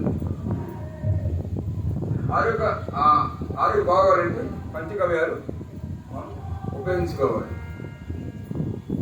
సద్వినియోగం చేసుకోవాలి. అలాగే ఆవు యొక్క వాసన అది యొక్క వాసన ఇక్కడ. ఆ వాసన సోకిన రోగం అని చెప్పారు. అంటే గోశాలలో గంటసేపు కూర్చుంటే ఎంతో పనికి వస్తుంది. గోరు మధ్యలో గంటసేపు కూర్చుంటే చాలా ఆరోగ్యానికి మంచిది. కూర్చుంటామండి చాలా చెప్పాను, కొంచెం గంటసేపు కూర్చోండి గోశాల కూర్చోండి అంటే కూర్చోదు. అది గోలు 10 ఏళ్ళు ఇస్తాం కానీ అక్కడ ఎందుకు కూర్చుంటాము. చక్కగా కొంచెం సేవ చేసుకుంటే గంటసేపు గోలు 10 గడిపితే ఎంతో పనికి ఉంటుంది. సైన్యంగా విశేషిస్తారు అన్నమాట సైన్యం. అంచేది మన గోవులు పూజిస్తే సకల పూజ పది వస్తుంది. ఎందుకు చెప్పారంటే సంస్థాపదన్నీ కూడా గోవు మీద ఆధారపడి ఉన్నాయి. గోవులు ప్రత్యక్షంగా ఉన్నాయి, ప్రత్యక్షంగాను పరోక్షంగాను గోవులు ఉన్నాయి. అంచేది గోవులు గోవు వెంట్రుకలు ఉన్నాయి కదా, ఎన్ని ఉంటాయి ఇవి? కోట్ల మీద ఉంటాయి. ఇవి కోట్ల మీద ఉంటాయి. ఒక్కొక్కటి ఒక దేవతా పూర్తిగా బోధించారు. అని కొన్ని దేవతలు కూడా ఒక ఏ దేవత ఆశ్చర్యం ఉన్నారు కూడా మనకి శాస్త్రం చెప్పుకోవడం సరిగ్గా మనం లేదా మనం పూజ చేసేప్పుడు ఆ దేవతను ఆహ్వానిస్తూ మనం పూర్తి ప్రయత్నం చేస్తుంటాం. అదే గోవు శిక్షావత్యాన్ని అశ్వత్థనామంలో పూర్తి ప్రయత్నం చేస్తుంటాము. అంచేది శుక్రవారం లక్ష్మీదేవి ప్రతీక కదా. శుక్రవారం లక్ష్మీదేవిని మనం పూజిస్తాం కదా శ్రద్ధగా. అంచేది గోవు పూజ ఎప్పుడు చేయమని చెప్పారు ప్రధానంగా. శుక్రవారం ప్రధాన గోపూజ విశేషం చెప్పారు. మనం శుక్రవారం విశేషంగా గోపూజ చేయమని చెప్పారు. చేస్తామండి. గోవుని పెంచం గోపూజ కూడా చేయని పరిస్థితి అనమాట. చిత్రం ఏంటంటే అద్భుతమైనటువంటి విశేషంగా ఏమండి సాంప్రదాయం కేవలం సాంప్రదాయ గోవుని మనం సంరక్షిస్తూ ఇక్కడ గోశాల నిలబడుతుందంటే అది ప్రాంత అదృష్టం. ఎప్పుడు సద్వినియోగం చేసుకుంటే ఎప్పుడైనా ఎవరైనా గోపు చేసుకుంటామని ఎప్పుడన్నా సభ్యులు వచ్చారు. ఎప్పుడన్నా బయట విడిచిపెట్టాడు వాళ్ళ సభ్యులు అన్నమాట. సుఖ గోపు చేసుకుంటామని ఎప్పుడు ఉన్నారా? అక్కడ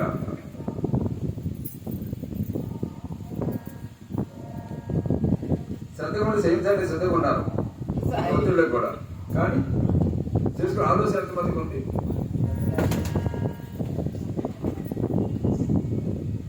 అది ప్రతి శుక్రవారం విధిగా గోపు విశేషం కనుక ఇచ్చేదంటే లక్ష్మీ సమానం సాక్షాత్. గోపాడు ఎవరు చెప్పారు? సాక్షాత్తు లక్ష్మీ. ఎందుకు చెప్పారు అలాగా తెలుసు కదా. గోవు పేడ గోవు మూత్రము గొప్ప యాంటీబయాటిక్. అంటే సూక్ష్మ శక్తి సామర్థ్యాలు దానికి ఉంటాయన్నమాట. అవసరం కళా వేసుకుని ఆ మూత్రం జరుపుకుంటే చూడండి. మన పైకి వచ్చిన తర్వాత శుద్ధ రోజున గోమూత్రం జరుగుతారు ఇల్లంతా కూడా. దేనికి ఇది చదువుతారు. దాదాపు ఆ 10-12 రోజులు కూడా వీళ్ళు సరిపడిన వారి మీద బెంగతో ఏమండి ఇల్లు ఎవరు శుభ్రం చేసుకోకుండా అనారోగ్య వాతావరణం ఆవరించి ఉంటుంది కనుక బ్యాటరీ వదిలేసలాంటి సూక్ష్మ పెరిగే అవకాశం ఉంది కనుక వాళ్ళు నశింపజేయడం కోసం ఇల్లు శుభ్రం చేసుకుని తన గోమూత్రం శివగా గోమూత్రం అంతా ఇల్లు అంతా ధరిస్తారన్నమాట. ఎందుకంటే ఆ బ్యాటరీ వైరస్ లాంటి ఇల్లు దశిస్తారని చెప్పి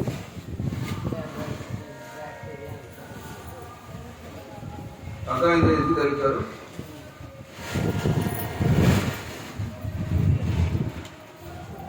అలాగే ఆవు కాడతో కళా వేసుకుంటూ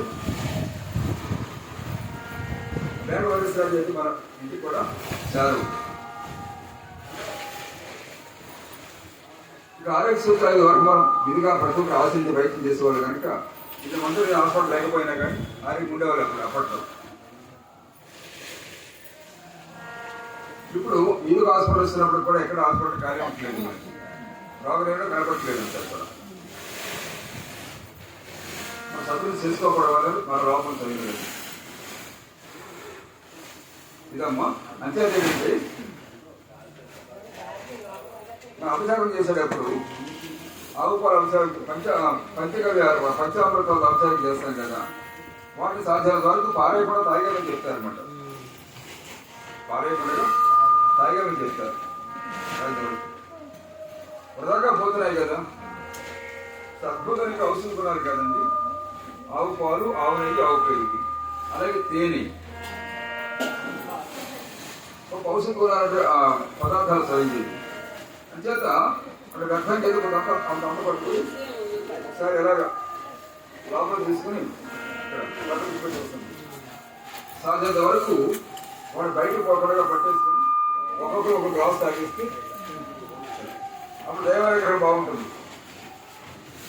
దైవానుగ్రహం బాగుంటుంది. వాస్తవం సాధ్యత వరకు బయటకు పోవడం తీసుకొని చూస్తాను. అంచేత వాడు విశేషం తెలిసి బయటకు దిగారన్నమాట. ఇక మంచిది గోవులు సకృధావత స్వరూపాన్ని,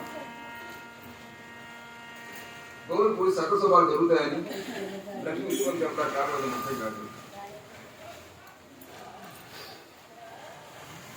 ఇది ఎలాగైతే మనకి వృక్షాల్లో దేవతా వృక్షాలు, అలాగే జంతువులు, దేవతామైనటువంటి జంతువులు ప్రత్యేకత ఉంది. తత్వరైనట్టయితే అందుకు అసలు పరమాత్మ రాసయంగా, కానీ విషయం తీసుకున్నట్టయితే మాకు తప్పనిసరిగా ప్రతి జీవితం ఒక విషయం అంటారు. అంటే కృష్ణుడు చెప్పే సైగా ఏంటంటే గోవిందుడికి కృష్ణుడు గోవింద ఎందుకంటున్నాం మనం? గోవింద అంటాం కదా.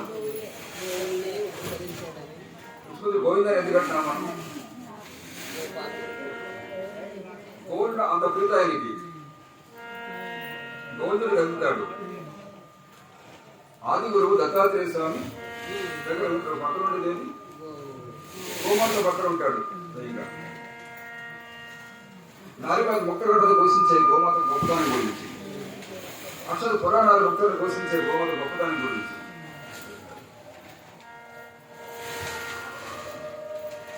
అలాగే సాక్షాత్తు ఆ విష్ణుమూర్తి కృష్ణుడిగా జన్మించి గోవుతోటి శివరాజు కూడా గోవుతోటి ఆయన గడిపడే స్వయంగా. అంచేత ఆయన గోవిందుడయ్యాడు. అంచేత పరమాత్మ అద్భుత నామాల్లో గోవింద అన్నది నామంగా మారిపోయింది. గోవు పేరుతో భజ గోవిందం, భజ గోవిందం, గోవిందం భజం. మూఢమతి శంకరాచార్య వారు మూఢమతి ఎందుకు అర్థం చేసుకుంటాం. ఆయన కాశ్మీరు పరిక్రమం చేస్తున్నప్పుడు తావులో అలా కనీసం ఏ భవిష్యత్తు లేకుండా ఆ కాయకాటం చేసుకుంటూ ఏదో ఆ మాయలో కూర్చున్న వ్యక్తిని చూసి అక్కడ ఆయన అనుకోకుండా ఇలా చెప్తారు మనకు. ఇలాగా మూఢమతి మూఢమైనటువంటి మాయలో కొట్టుకుపోతుంది. ఇక్కడ గోవింద గోవింద జన్మ సాధవద్దని చెప్పేసి ఉంటారు. గోవిందుడు అంటే సాక్షాత్ పరమాత్మ గోవిందుడు పేరు ఎందుకు వచ్చింది? గోమాత వల్ల ఆ పేరు వచ్చింది సరిగ్గా.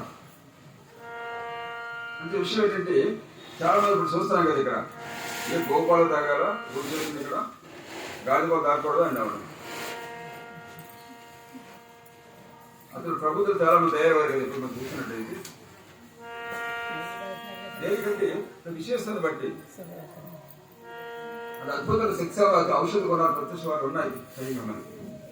ఇక్కడ పారమహం చూసినా, ఆరోగ్యపరంగా చూసినా, తాత్వికం చూసినా అంత విశేష ప్రత్యేకం దాంట్లో మనకు కనపడుతుంది. అది అంచేత ఈ సత్యాన్ని సద్వినియోగం చేసుకుంటే మనం రెండు విధాలు పాటు పరమార్థంగాను, ఇటు ఆరోగ్యపరంగా కూడా, అలాగే ఆర్థికంగా కూడా మనం స్థిరపడే అవకాశం ఏర్పడుతుంది. అదే కూడా మనకి ఇలా. అలాగే అశ్వసరుషం కూడా అది విశేషం. అశ్వసరుషం రాత్రి భావం నిరంతర అక్షరం చేసే వృక్షం ఇది. రాత్రి భావం నిరాటంగా నిరంతరం అక్షరోత్పత్తి చేసేది అశ్వసరుషం. ఊరంతా సరిపోతుంది.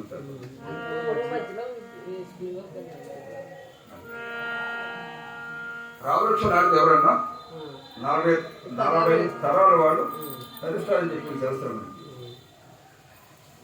40 తరాలు తెలుస్తారు రావృక్షం నాటితే ఎవరన్నా. రావృక్షం పెంచితే అంత పద్దు వస్తుందట.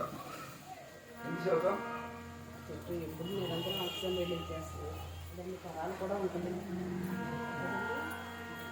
అన్ని తరాలు ఉంటుంది. 100 సంవత్సరాలు చూస్తే మాకు అనుకునే అవకాశం చేసినట్టయితే ఆచరిస్తుంది. దాని ఫలితం గొప్ప ఫలితం వస్తుంది. అన్ని తరాలకు ఆక్సిజన్ ఇవ్వడం అంటే మాత్రం అది మనం ఎంత పోగొట్టినా ఇవ్వడం ఎలా సాధ్యం అవుతుంది మనకి? అది చక్కగా ప్రాణవాయుని స్వీకరిస్తుంది అన్నది అది అన్నిటికన్నా గొప్ప విశేషణ పుణ్యకార్యం కదా స్వయంగా చేస్తుంది.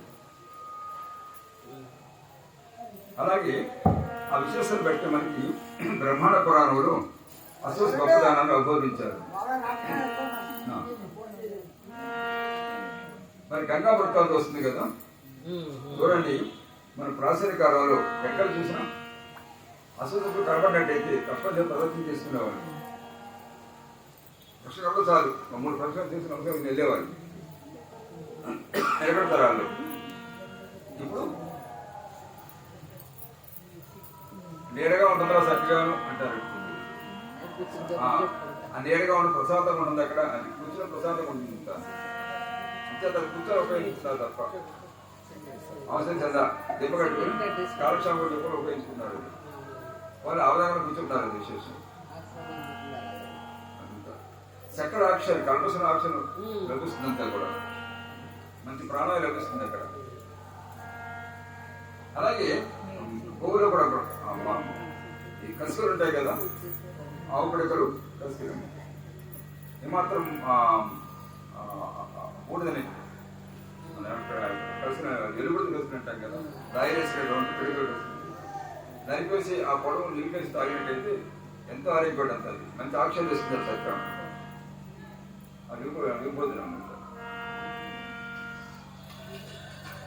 అద్భుత ఆశ్చర్యం వస్తుంది దాంట్లో. ఆవు పేడలు పిడకలు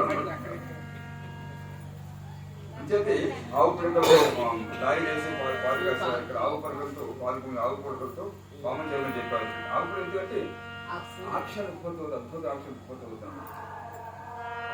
దాంతో మన పలుకోకమని చెప్పారు. గొప్ప దౌర్ధావనం అంటారు. ఏకమికర్షణ గొప్ప అద్భుత ట్రూత్ పౌడర్ అన్నమాట. చదువు చేసుకెళ్తే మనం భూసారి మెయింటైన్ చేస్తున్నాం కానీ దాన్ని సద్వినియోగం చేసుకొని తీసుకొని ఇంకా వెళ్ళలేదు. ఇక్కడ ఔషధ పరంగా దాన్ని సద్వినియోగం చేసుకుంటే ఇక్కడ ఈ వాతావరణంలో పెరిగే గోవు ఇంకా అద్భుతమైన పౌరులు ఉంటాయి. ఇంకా చాలా శిక్షణ జరుగుతాయి ఉంటాయి. ఔషధ సద్వినియోగం చేసుకుంటే మాత్రం మంచి అద్భుత రిజల్ట్స్ వస్తారు. సైన్యం చేసే ప్రయత్నం చేయగలగాలి. ఇదమ్మా అయితే ఇక్కడ అసలు ప్రాశిక్షణ గురించి చాలా అద్భుతం చెప్తారు మనకి. అంటే మరి ఎందుకు చెప్పుకున్నామంటే ఎప్పుడు చెప్తా మరి ఎక్స్పెక్ట్ చేస్తాం కనుక ఒకసారి వాళ్ళు జ్ఞాపకం ప్రయత్నం చేస్తున్నాం. అది గంగాంబ కావులు ఉంటారు కదండి, గంధర్వ పురుగులు గంగాంబ 60 సంవత్సరాల మీద కూడా సంపద కలగలేదు. 60 సంవత్సరాలుగా బిడ్డ కలగలేదు. 6 సంవత్సరాలకి ఏముంది? 6 సంవత్సరాలకి ముసలానికి వచ్చేస్తుంది కదా, ముసలు అయిపోయి సంవత్సరాలకి. అలా స్త్రీ అయితే ఇంకా వివాహ యోగ్యత కూడా 50 సంవత్సరాలు దాటితే ఇంకా అది సంతాన యోగ్యత కోల్పోతారు కదా. వయసులో అయిపోతే సంతానం కోల్పోలేదు. అదే గంగాంబ 60 సంవత్సరాలు దాటేస్తాయి. సంతానం లేదు. అప్పుడు శ్రీకుని దర్శించి వారి పాదాలు పోయించి ఆర్థిక సంవత్సరాలు ప్రతిరోజు కూడా అలా చేశారు. ప్రతిరోజు వెళ్ళడం, స్వామి దర్శనం చేసుకోవడం, సంవత్సరాలు చేసుకోవడం, వారి పాదాలు పొందించి ఆర్థించి నమస్కారం తెలుసుకుంటారు. ప్రతిరోజు కూడా నీవు తప్పకుండా నియమం లేకుండా ప్రతిరోజు అలా నియమంగా చేస్తుంది అనమాట. అలా కొన్ని సంవత్సరాలు చూస్తారు, స్వామి చూస్తారు. ఇలా చేస్తుంది తప్ప ఎప్పుడు స్వామిని ఎవరికి స్వామి నాకు ఈ కోరికను అడగల. మన ఓ రోజు పడి చదవలేకుండేవారు. మనకి అడుగు అడగలేదు అసలు. ఆవిడ కొన్నాళ్ళకి ఆవిడకి స్వామికి అనుగ్రహం కలుగుతుంది అనమాట.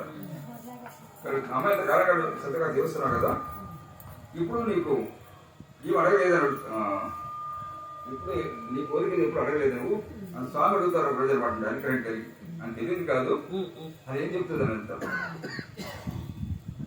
స్వామి అడుగుతారు స్వయంగా. అయితే ఇప్పుడు ఆవిడ అప్పుడు చెప్తుంది అనమాట. పాపం కన్నీరు కాలుస్తూ ఇప్పుడు స్వామి దొరికి వచ్చేస్తుంట ఆవిడకి సంతానం కోసం దొరికి వచ్చేస్తుంది. దొరికి వచ్చి స్వామి కొడుకులు వారికి ఉత్తమ గత ఉండవు కదా, కొడుకులు ఉత్తమ గత ఉండవు కదా, అందువల్ల గొడ్రాలు కబడమే మహాదోషం. కొడుకు లేని వాళ్ళు ఉత్తమ గతులు ఉండదు. ఇంచేతుండు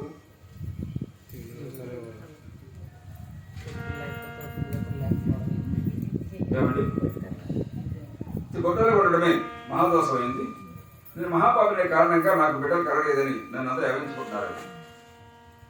కొడుకులు లేని వాళ్ళు ఉత్తమ గతులు ఉండవు కదా. ఎందుకు ఉత్తమ గతులు ఉండవు? ఉత్తమ గతులు అంటే ఉత్తమ జన్మలు కలడు, మోక్ష గజలు చెప్పేది ఉత్తమ జన్మలు కలడం. ఎందుకు చేద్దాం?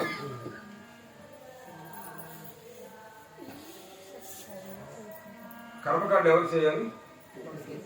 కొడుక చేయాలి. ఇక్కడ కర్మకాండలు, పండు ప్రధానాలు, శ్రద్ధాలు ఇవన్నీ కూడా అలాగే పితరుల పేరు మీదుగా ఆయా దాన ధర్మాలు ఎవరు చేయాలి? కొడుక చేయాలి. కొడుకు చెడు ధరించేదంటే సరిగా తన బిడ్డ కనుక, తన వారసుడు కనుక తను చేస్తే అన్నీ కూడా తండ్రికి స్వయంగా అందుతాయన్నమాట. సరిగ్గా వాళ్ళ పేరు మీదుగా సంకటం చేస్తే వాళ్ళకి స్వయంగా అందుతాయి.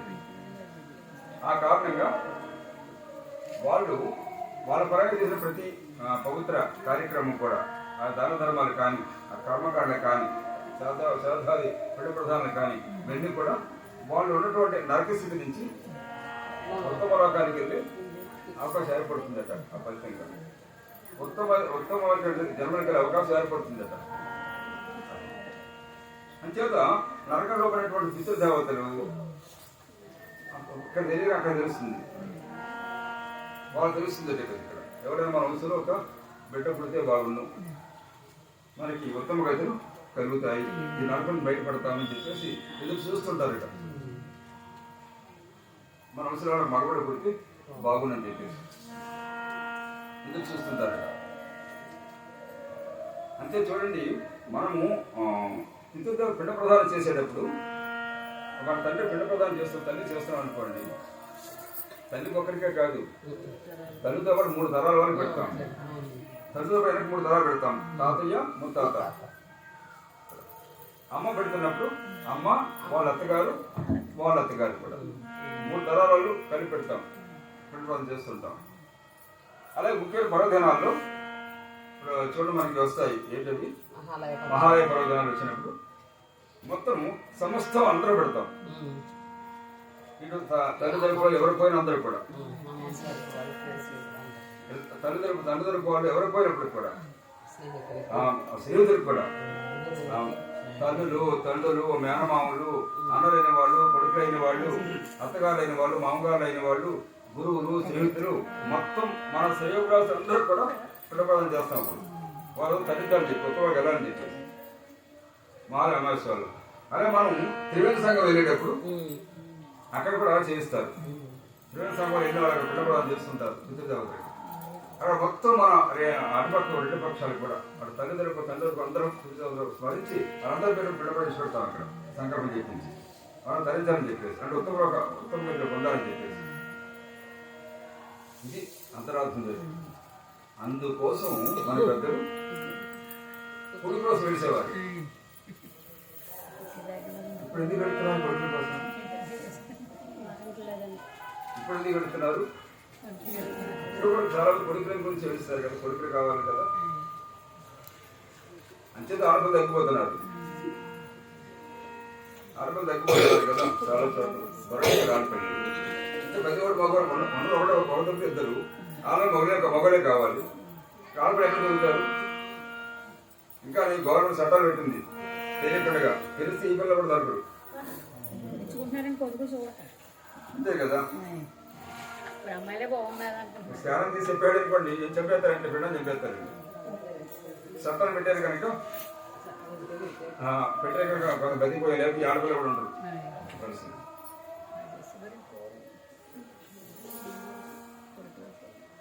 అది ఇప్పుడు ఆ భావన ఎంతమందిలో ఉంది? ఇప్పుడు మగబిడ్డలు లేకపోతే ఉత్తరం 2వ భావన ఎంతమందిలో ఉంది? మన భావన దగ్గర ఆడపిల్లలు డబ్బులు పడిపోతారు, మగవాళ్ళు కంటం తీసుకొస్తారు.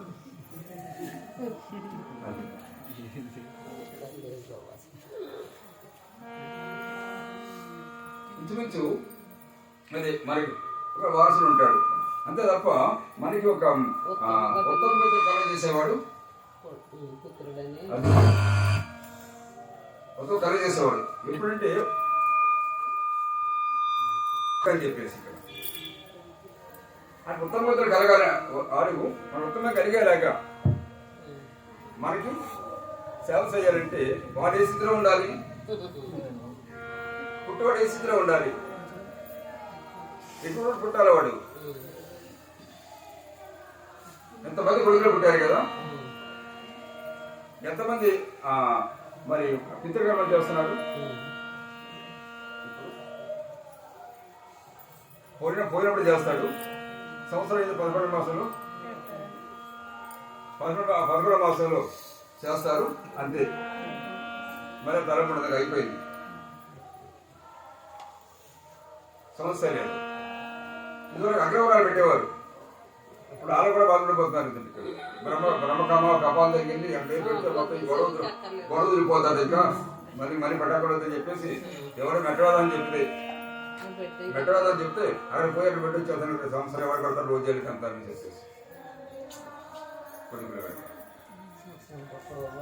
అయితే అటువంటి సంస్కారం వాళ్ళకి శాస్త్రం అవగాహన కావాలి కదా, వాళ్ళకి శాస్త్రం అవగాహన కావాలి. సాక్షాత్తు రామచంద్రమూర్తి ఆయన అరణ్యవాసం వచ్చిన తర్వాత తండ్రి అక్కడ కాలం చేశాడు దశరథ మహారాజు. ఆ విషయం భరతుడి ద్వారా వింటాడు. విని వెంటనే ఏం చేస్తాడు, ఆయన కర్మకాండ చేస్తాడు. తండ్రికి అరణ్యంలో కర్మకాండ చేస్తాడు రామచంద్రమూర్తి స్వయంగా. తండ్రికే కాదు, జటాయు కూడా కర్మకాండ చేస్తాడు. జటాయు కూడా కర్మకాండ చేస్తాడు స్వయంగా రామచంద్రమూర్తి. పరమాత్ముడు అంటే పక్షి కూడా కర్మకాండ చేస్తాడు స్వయంగా ఆయన.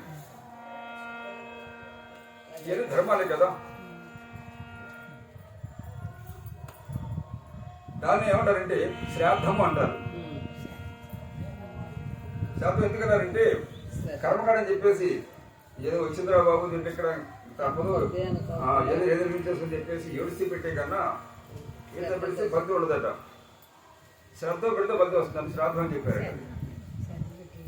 శ్రద్ధ ఇవ్వడం చెప్పేసి ఆ రోజన్నా పితృదేవులను స్మరించుకొని ఏంటి వేరే వ్యాపకాలు పెట్టుకోకుండా ఆ రోజన్నా ఆ సెంటర్లో ఉండి శ్రద్ధగా ఆ రోజు కర్మకాండం చేస్తే తప్పగా వాళ్ళకి ఆ ఫలితం వస్తుందట. వాళ్ళు ఎంతో కొంత ఉత్తమంగా వెళ్ళే అవకాశం ఏర్పడుతున్నారు. ఎక్కడప్పుడు కూడా మీరు చేసినటువంటి కర్మకాండాలు ఆయా పుణ్యకార్యాల వల్ల వాళ్ళు ఉన్న స్థితి నుంచి పుణ్యం వల్ల ఉత్తమంగా వెళ్ళే అవకాశం ఏర్పడుతుందట.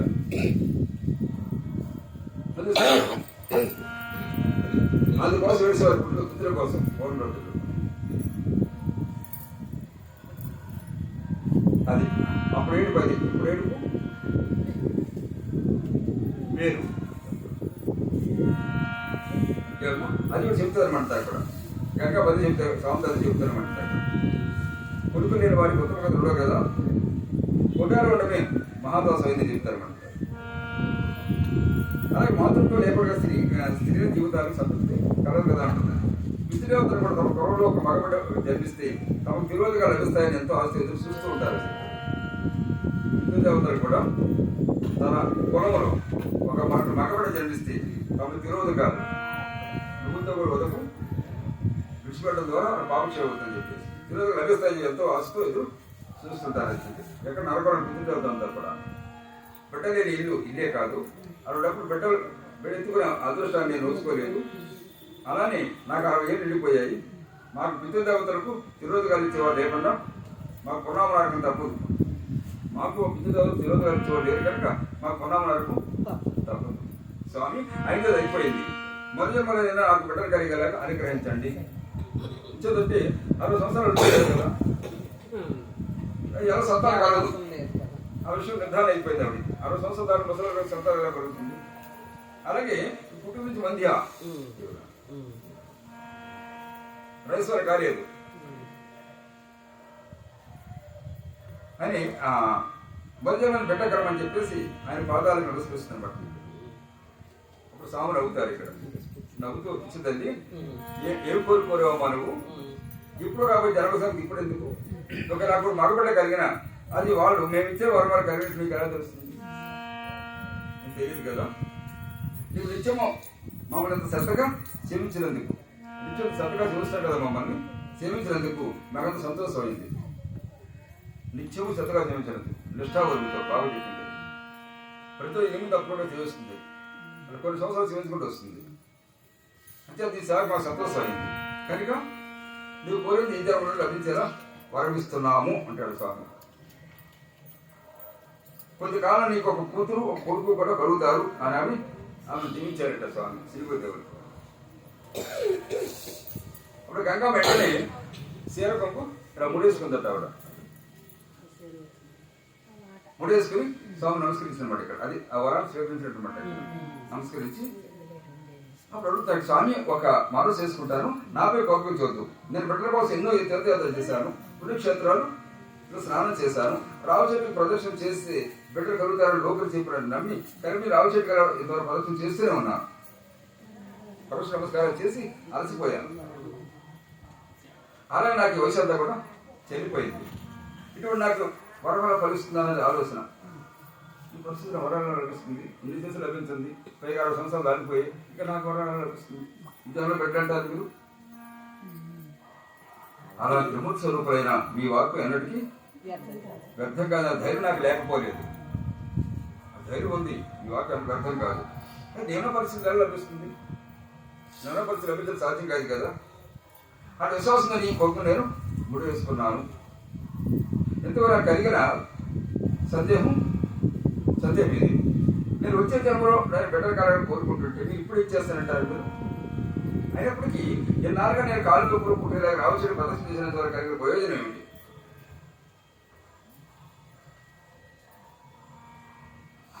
స్వామిని అడుగుతాను ఉంటారు. ఏంటి ప్రయోజనాల వల్ల ఏం ప్రయోజనం పొందాను నేను? ఆవేదన చూసి స్వామి నవ్వుతారు. మరి నవ్వి శ్రీగురుదేవులు చెప్తారు, అమ్మాయి చూసి అశ్వత్థ పూజ వల్ల నీకంతా పుణ్యం లభించింది. అశ్వత్థ పూజ నీకంటూ పుణ్యం లభించింది అంటే పాపక్షం అయింది.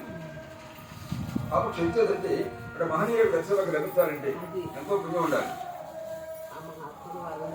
పుణ్యం అంటే మహనీయుల దర్శనకు లభించదు. ఒక తెలిసినా కూడా అక్కడ వెళ్ళలేము, నిలబడలేము, కూర్చోలేము.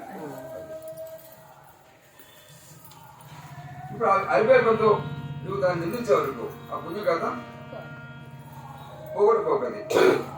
నిందించడానికి పుణ్య కథ పోగొట్టుకోకూడదు. ఇంతగా చేసే పుణ్యంతో కూడా తొలగిపోతుంది. ఇంచేత నిందిస్తున్నావు కదా, అంతే కదండి. అది ఒక విషయం చెప్తాను ఇక్కడ. మతం వారు చేసిన దౌర్భాగ్యం అనేది అంత నికృష్టులు, అంత దోషులు మనకు కనపడరన్నమాట. మతం మాని వాళ్ళంతా అంతకాలంగా ఆయా పూజాదులు పుణ్యకార్యాలు చేసి ఏదో కర్మానుసారం కనపడి చెప్పేసి ఎవరో కొంచెం మాయమాట చెప్తే మాయమాటని మతం మార్చుకుని ఏమండి మళ్ళీ తను పూజల దేవతల్ని చేసిన వ్రతాన్ని పూజల్ని నిందిస్తున్నారంటే వీడు అక్కడేం పొందలేడు. ఇక్కడ ఇంతవరకు అంతా కొంత పుణ్యం ఉంటే అది నాకు చేసుకున్నాడు వీడు.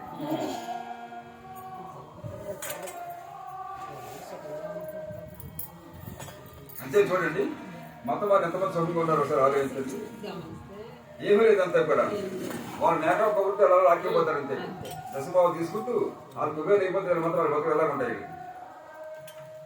చివరికి ఎదురు వచ్చేది ఇక్కడ దైవానికి రమ్మా, నువ్వు భక్తిని పరీక్షిస్తున్నాను, నేను కంగారు పడినట్టాడు. కంగారు పోయే ఉంటుంది ఇక్కడ పరలోక పేరు దేవుని దగ్గరికి వెళ్ళిపోయాడు. దేవుని దగ్గరికి వెళ్ళాడు. అసలు బయలు తిరిగిన ఎక్కడ కాదా లేదు అసలు కూడా. పరలోక మీరు కూడా గోరు పెట్టేస్తారు రోడ్డు మీద. దేవుడి దగ్గరికి వెళ్ళిపోయాడు. దేవుడికి వెళ్తారు. ఎక్కడ రాస్తుందా బైబిల్లో? ఎక్కడ లేదు, ఎక్కడ కూడా అది పోయి నరకానికి దేవుడి దగ్గరికి కాదు పోయేది. బైబిల్ చదివితే అర్థమవుతుంది. నరకం బోధన చెప్తుంది, బైబిల్ చదివితే అర్థమవుతుంది. ఈ పాట చెప్పి మాయ మాట్లాడుకుంటే అర్థం కాదు. పాస్టర్డ్ ఒక్క నిజం కూడా రాదట ఆ నోటంటాను. పాస్టర్డ్ ఒక నిజం కూడా రాదు.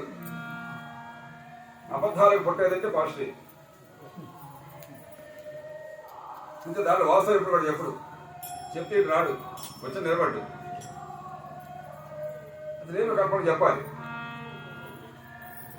అంతేదంటే తెలిసేది ఇది ఎలా బైబిల్ చదివి రాడు. అదేం అర్థం కాదు. ఏదైనా వాకింగ్ ఏదైనా చేస్తాడు చెప్పే గుణదోగ్రాంతం దాన్ని డైవర్ట్ చేసి చెప్తాడు వాడు. రెండు పడవ అడిగేయని ఆయన చెప్తుంటే 2 పడవ అడిగేది చెప్తాడు. ఆయన చెప్పింది ఏంటి? ఒక ధనం కావాలి, పరమార్థం కావాలి, 2 దొరకదురా నీకు. నువ్వు అటు లౌకిక భోగాలు పొందలేవు, పరమార్థాలు పొందలేవురా నువ్వు. అంచేత వస్తే పూర్తిగా భగవతత్వం రా. నాకు అది కావాలి, లౌకిక సంబంధించిన ధనధాన్య భోగాలు కావాలి, ఇక్కడ నాకు పరమార్థం కావాలి, లభించేది కాదు నీకు. ఈ 2 పడవలు అడిగేది ఆయన చెప్తుంటే ఈయన అడుగు అక్కడికి వెళ్తున్నాం, ఇక్కడికి వస్తున్నాం, మన పూజలు కనిపించాం, అక్కడికి వచ్చేది ఇక్కడ. అది స్వామి చెప్పింది, ప్రభు చెప్పింది ఇక్కడ. అంచేత 2 పడవలు అడిగేది చెప్పాడు అంతే అనమాట. ఆ పూజ వెళ్తాం, ఇప్పుడు సాదా రాకూడదు, ప్రభు అలా ఒప్పుకోలేదు, 2 పడవలు అడిగేది చెప్పాడు అంతే అనమాట. ఇలా ప్రతి డైవర్షన్ చెప్తారు ఉంటారు వాడు. ఆ మాయమాట వచ్చింది అక్కడికి వాడంతా వాడు ఎప్పుడు కూడా వాడు పూర్తిగా బైబిల్ చదివితే వాడు కూడా మొత్తం మారడు. అలా సనాధర్మాన్ని తెలుసుకున్నా పొరపాటు అసలు మతం మారడు. అది అక్కడ అది చదువు, ఇక్కడ ఇది చదువు, ఇది తెలుసుకోవాలి. మధ్యలో అక్కడ మాయమాట అంటారంటే వీళ్ళు ఇది పక్కా వ్యాపారం వీడి. ఆ వ్యాపారం గారు మాయ చెప్తే అదే నమ్ముతారంటే వీళ్ళు.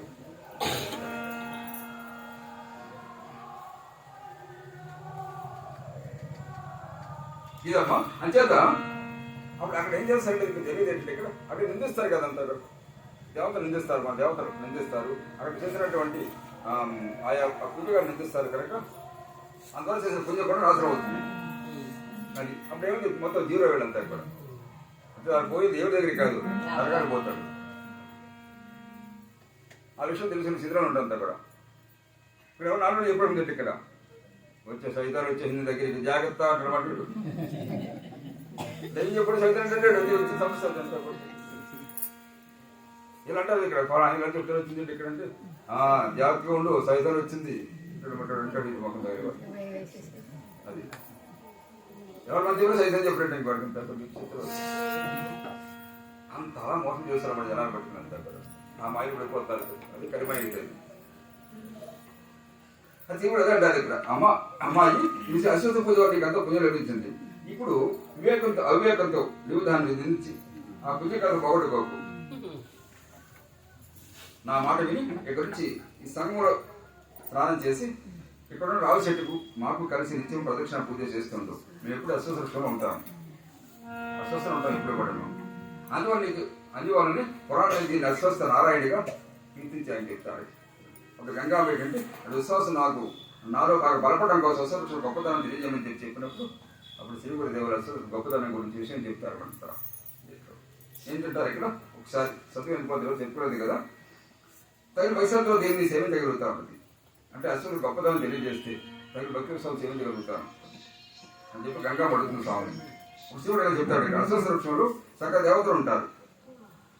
దాని మహత్యం గురించి బ్రహ్మాండ పురాణంలో నారద మహర్షి ఇలా చెప్పాడు. అశ్వత్థమే నారాయణ స్వరూపం, సకల దేవతలు ఉంటారు అశ్వత్థ వృక్షంలో.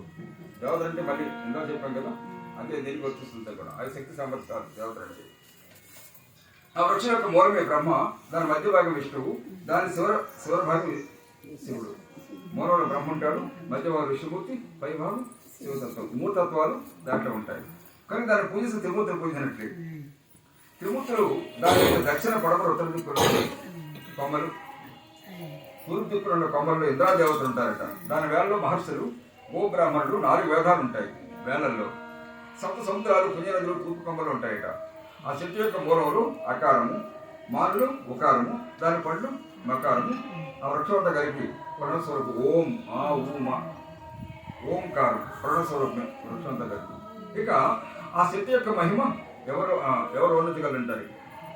ఎవరు వర్ణించలేదు చెట్టు యొక్క మహిమ, పరవృక్ష యొక్క మహిమ. అది సాక్షాత్ గర్భవృక్షమే.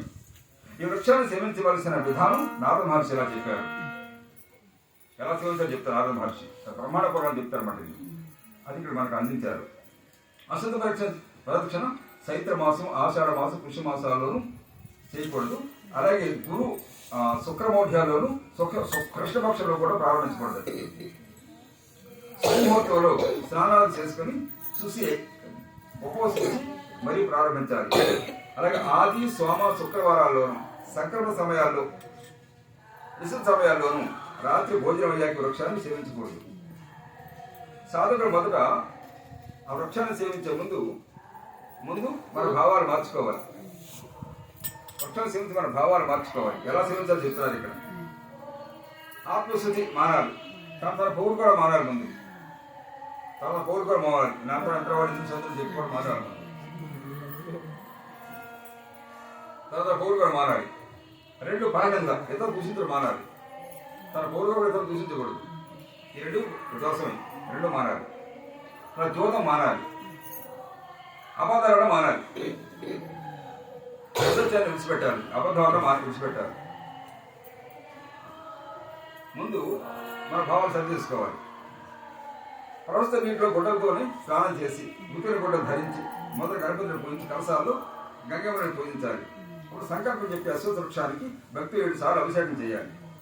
అప్పుడు మరలా స్నానం చేసి దేవతామయమైన ఆ వృక్షానికి పురుషోక్త విధానంగా పురుషోక్తంతో విధానంగా 16 వృక్షాలతో పూజ చేయాలి. పీతాంబరం ధరించిన నారాయణని 8 బాహువులు గలవారిగా ధ్యానించాలి. తర్వాత విష్ణు సహస్రనామం చదువుతూ కానీ మౌనిగా కానీ ఎంతో నెమ్మదిగా ప్రదక్షిణ చేయాలి. ప్రతి పరీక్షడానికి మొదట శివర నమస్కారం చేయాలి. ఇలా 2 లక్షల ప్రదక్షిణ చేస్తే 2 లక్షల ప్రదక్షిణ వస్తుంది. మన 3 సార్లు తిరిగి వచ్చారు వారు. అలా మన పూజ ఎలా ఉంటుంది. 3 సార్లు తిరిగి వచ్చారు మనం. 2 లక్షల ప్రదక్షిణ చేస్తే సర్వ పాపాలు నశించి 4 పురుషాలు సిద్ధిస్తారు.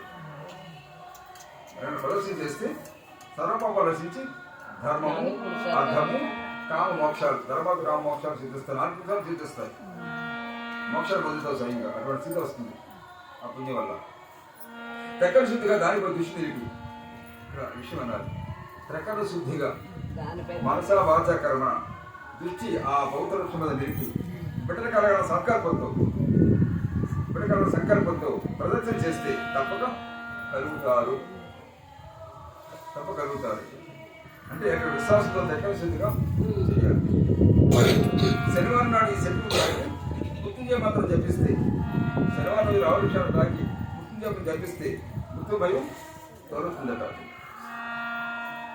అశ్వసాన్ని పూజించాక కోనస్థ పెంబలోపగ్రహు కృష్ణో రౌద్రాంతకోయమ సౌర శనవసరమంద పిప్పలాదేవ సంస్కృత అనే మంత్రం దృఢశ్వాసంతో జపిస్తే శనిదోషం కూడా తొలగి అభిషిద్ధి మన కోరికలు నెరవేరుతాయని చెప్పేసి మనకి శాస్త్రం తెలియజేస్తుంది. గురువారు అమావాస్య కలిసిన రోజున రావశక్తి స్నానం చేస్తే పాపం ప్రస్తుతం చెప్తున్నమాట శాస్త్రం. అక్కడ వేద బ్రాహ్మణుడికి భోజనం పెడితే 1 మంది బ్రాహ్మణుడికి భోజనం పెట్టిన ఫలితం వస్తుందట. రావలసిన మోహనుడు భోజనం పెడితే అక్కడ చేసినటువంటి గాయత్రి జపం మంత్ర జపం 4 వేల సంవత్సరాల ఫలితం వస్తుందట. రావశక్తి సాధిస్తే 40 తరాల వారికి స్వర్గం లభిస్తుందట. రామశక్తి స్థాపిస్తే మంచిది. 40 తరాల వారికి స్వర్గం వస్తుందట. అది ఇప్పుడు రావలసిన కొట్టించే పండితులు వచ్చారు, సిద్ధాంతులు వచ్చారు. కొట్టివేయడం మహాపాపం. పైన చెప్పిన రీతిలో ప్రదక్షిణలు చేశాక ఆ సంఖ్యలో 10వ వంతు హోమము, అందులో 10వ వంతు బ్రాహ్మణ సమారాధన చేయాలి. ఈ వ్రతకాలంలో బ్రహ్మచర్యం అవలంబించాలి. వ్రతం చేసినంతకాలం ఉద్యాపన తర్వాత బంగారు ఆవు చెట్టును అలంకరించిన ఆవు దూడను పొడువ కప్పిన నువ్వుల రాశిని ఉదాహరణ దక్షిణలతో సౌశీల్యవంతులు గొప్ప శీలవంతులు కుటుంబీకుడు అయినటువంటి వేద బ్రాహ్మణుడికి దానం ఇవ్వాలి. అలా చేస్తే తప్ప అభిష్టం సిద్ధిస్తుంది. అంచేత దాన్ని మనం నిష్ఠాగరిష్ఠులయ్యి సేవ చేయడం తప్పనిసరిగా ఆ ఫలితం ముందు తీరుతుంది. అంచేతంటే తెలుసు కదా, దానికి మూలం కూడా అదమ్మా. దాని ఫలితంగానే ఈనాడు ఈ కార్యక్రమం జరగడానికి కూడా కారణం కూడా దాని ఫలితం ఈ కారణం జరగడానికి కూడా కారణం ఏమో.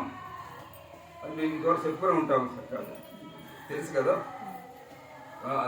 దానికి అర్థం నీకు అందరికి కూడా చనిపోతుండేవారు, ఫుడ్ పెట్టడం చనిపోతుండేవారు. ఇంకా చనిపోయే పరిస్థితుల్లో రోధిస్తుంటే ఒక మహనీయుడు వచ్చి, ఒక సన్యాసి మహనీయుడు వచ్చి 2 సార్లు వచ్చి ఆయన అస్వస్థ ప్రదక్షిణ పూజ చేయమని చెప్పిన తర్వాత అసూసల శబ్దాలు చదివిన తర్వాతే జన్మించినట్టుగా చెప్పారు ఇంతపాటు.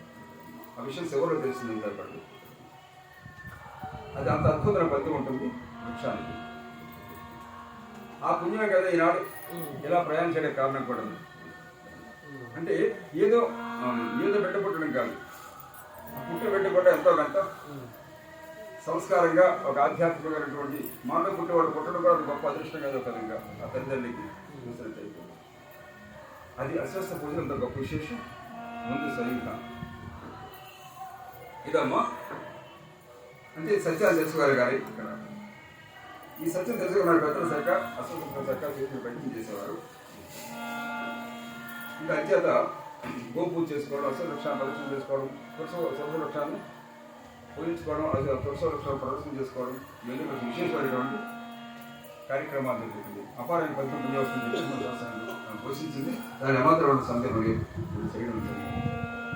దాంట్లో భాగంగానే మనము మధ్య 12 వరకు కూడా అస్వస్థ పూజ ప్రదర్శన చేసుకోవడం జరిగింది. మనం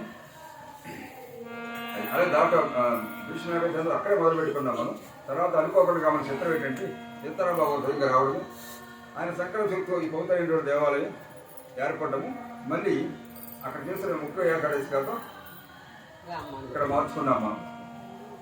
ఇదంతా ఒక భగవత్ సంకల్పం అంతా ఏర్పడదు. అంటే మన రామాయణం వచ్చిన తర్వాత ముఖ్య ఏకాదశి చేసుకోవడం కాదు, అక్కడే ముందు 10 days మొదలు పెట్టి చేసుకునే వాళ్ళని తర్వాత. అంటే దాంట్లో ఎంత వస్తుంది దీన్ని బట్టి అర్థమవుతుంది మనకి. మళ్ళీ మహనీయుడు సరిగా రావడం, పట్టెడు బలవంతంగా ఈ రామాయణం కట్టించడం ఆయన అంటే చాలా విశేషం అంతా పడింది. పవిత్ర గంగా తీరంలో ఒక అవధూత మహాయోగి సంకల్ప శక్తి వల్ల ఈ పవిత్ర దేవాలయం నిర్మాణం అయిందంటే చెప్పాం కదా. ఆలయ నిర్మాణం చాలా విశేషం జరిగింది. సాక్షాత్తు దీని శంకుస్థాపన సమయానికి 3 కోట్ల రామకోట సరిగ్గా గోదావరి నదిలో కొట్టుకొచ్చి గోశాల లాగింది. రేపు శంకుస్థాపనగా సరిగ్గా ఇదే టైం సాయంకాలం 5 గంటలకల్లా నదిలో నుంచి దిగైతే గోశాల సైకి వచ్చి పాసులు వచ్చి దాంట్లో చూస్తే రామకోట. సో అదే సమయానికి శంకుస్థాపన సమయానికి అక్కడ కూడా సైకి వచ్చి కూర్చున్నారు. సంవత్సరం దక్కవ మహారాజు మొన్న వచ్చారు కదా, పాదులు వచ్చాయి కదా, పాదుకులు స్వామి సైకి వచ్చారు. పాదుకులు ముందు సాయంకాలం వచ్చారు. తర్వాత శంకుస్థాపన జరగాలి. మంచి వరద, నీరు లాగలేదు. 10 ఏళ్ళు కూడా నీరు లాగలేదు. ఇదంతా మునిగిపోయింది. ఇదంతా మునిగిపోయింది. తర్వాత శంకుస్థాపన చేయాలి. ఎలా 12 గంటలకు నీరు లాగలేదు. ఎంత మరాకిలంతా. తెల్లవారిన తర్వాత వచ్చి చూసేసరికి కాదు ఇక్కడే కాస్త తేలింది. ఇక్కడ ఎలా కాస్త తేలింది అనమాట. ఇలా అంతా కూడా తేలేదు. శంకుస్థాపన ప్లేస్ తర్వాత తేలింది అనమాట. శంకుస్థాపనకు అవకాశంలో తేలిందంతే. ఆ నీటిలో దిగొచ్చి అక్కడ సక్కగా స్వామిని కూర్చోబెట్టి రామకోడ అక్కడ పెట్టి మా అవతల సీతారాం బాబా కూర్చోబెట్టి ఆయన చేత శంకుస్థాపన కార్యక్రమం చేయించడం జరిగింది. అలా ఎలా జరుగుతుందో రోహం జరిగిందంటారు. అది విశ్వాసంగా జరిగిందంటారు. అంచేది దీని సద్వినియోగం చేసుకోలేకపోతున్నాము. పైన కూర్చుంటే స్వామి దగ్గర కూర్చుంటే మనసులో ఆనందం పొంగిపోతాడు. ఇంతదంటే ఈ ప్రయాణంలో ఇక్కడ ఉండాలనిపిస్తుంది, కానీ అలా ఉండే అవకాశం ఆ సమయం ఇంతేదంటే స్కూల్ వచ్చిన వెంటనే మళ్ళీ పరిగెట్టాలి. పరిగెట్టాలి చెప్పేది. ఇప్పుడు మళ్ళీ రాత్రి 10 గంటలకు వస్తాం. మళ్ళీ ఈ 3 సంవత్సరాలు పరిగె సరిపోతుంది తప్ప ఇక్కడ వచ్చి కనీసం ఒక పూటను ఇక్కడ కూర్చునే అవకాశం సాధారణంగా ఉంది. ఇప్పుడు మధ్య మీద రావడం తప్ప అంత ప్రశాంతంగా అంత ఆనందంగా ఉంటుంది అనమాట. పైన స్వామి దగ్గర కూర్చున్నట్టయితే అంత విశేషం ఉంటుంది సరిగా. ఆ ప్రాసెస్ని బట్టి మనకి పెద్ద ఆధారపడి ఉంటుంది. అది సాధారణకి అద్భుతమైనటువంటి ప్రదేశం సరిగా పురుషాలకు పవిత్ర ప్రదేశం సరిగా అనమాట. ఇదమ్మా ఈ రీతిగా ఈ పవిత్ర కార్యక్రమాన్ని ఇక్కడ ఏర్పాటు సరిగా జరిగింది మనకి. సరే అంటే ఒకసారి మళ్ళీ మర్చిపోతా కనుక ఈ సందర్భంగా ఒకసారి స్పందించుకునే ప్రయత్నం చేశాము. సరే ఇప్పుడు తర్వాత ఏంటంటే ముఖ్యంగా తత్వాలు కలిగే ప్రయత్నం చేయొచ్చు. ఒక్క 4-5 తత్వాలు పాడుకుని దానికి అంతరార్థాన్ని కలిగే ప్రయత్నం చేయొచ్చమ్మా. సారీ అంటే ఎవరైనా సరిపోతుంది. మనకి పాడుకుంటూ పోతే ఉపయోగం ఉంది. అవగాహన చేసుకుని చెప్పుకుంటే ఉపయోగం ఉంది.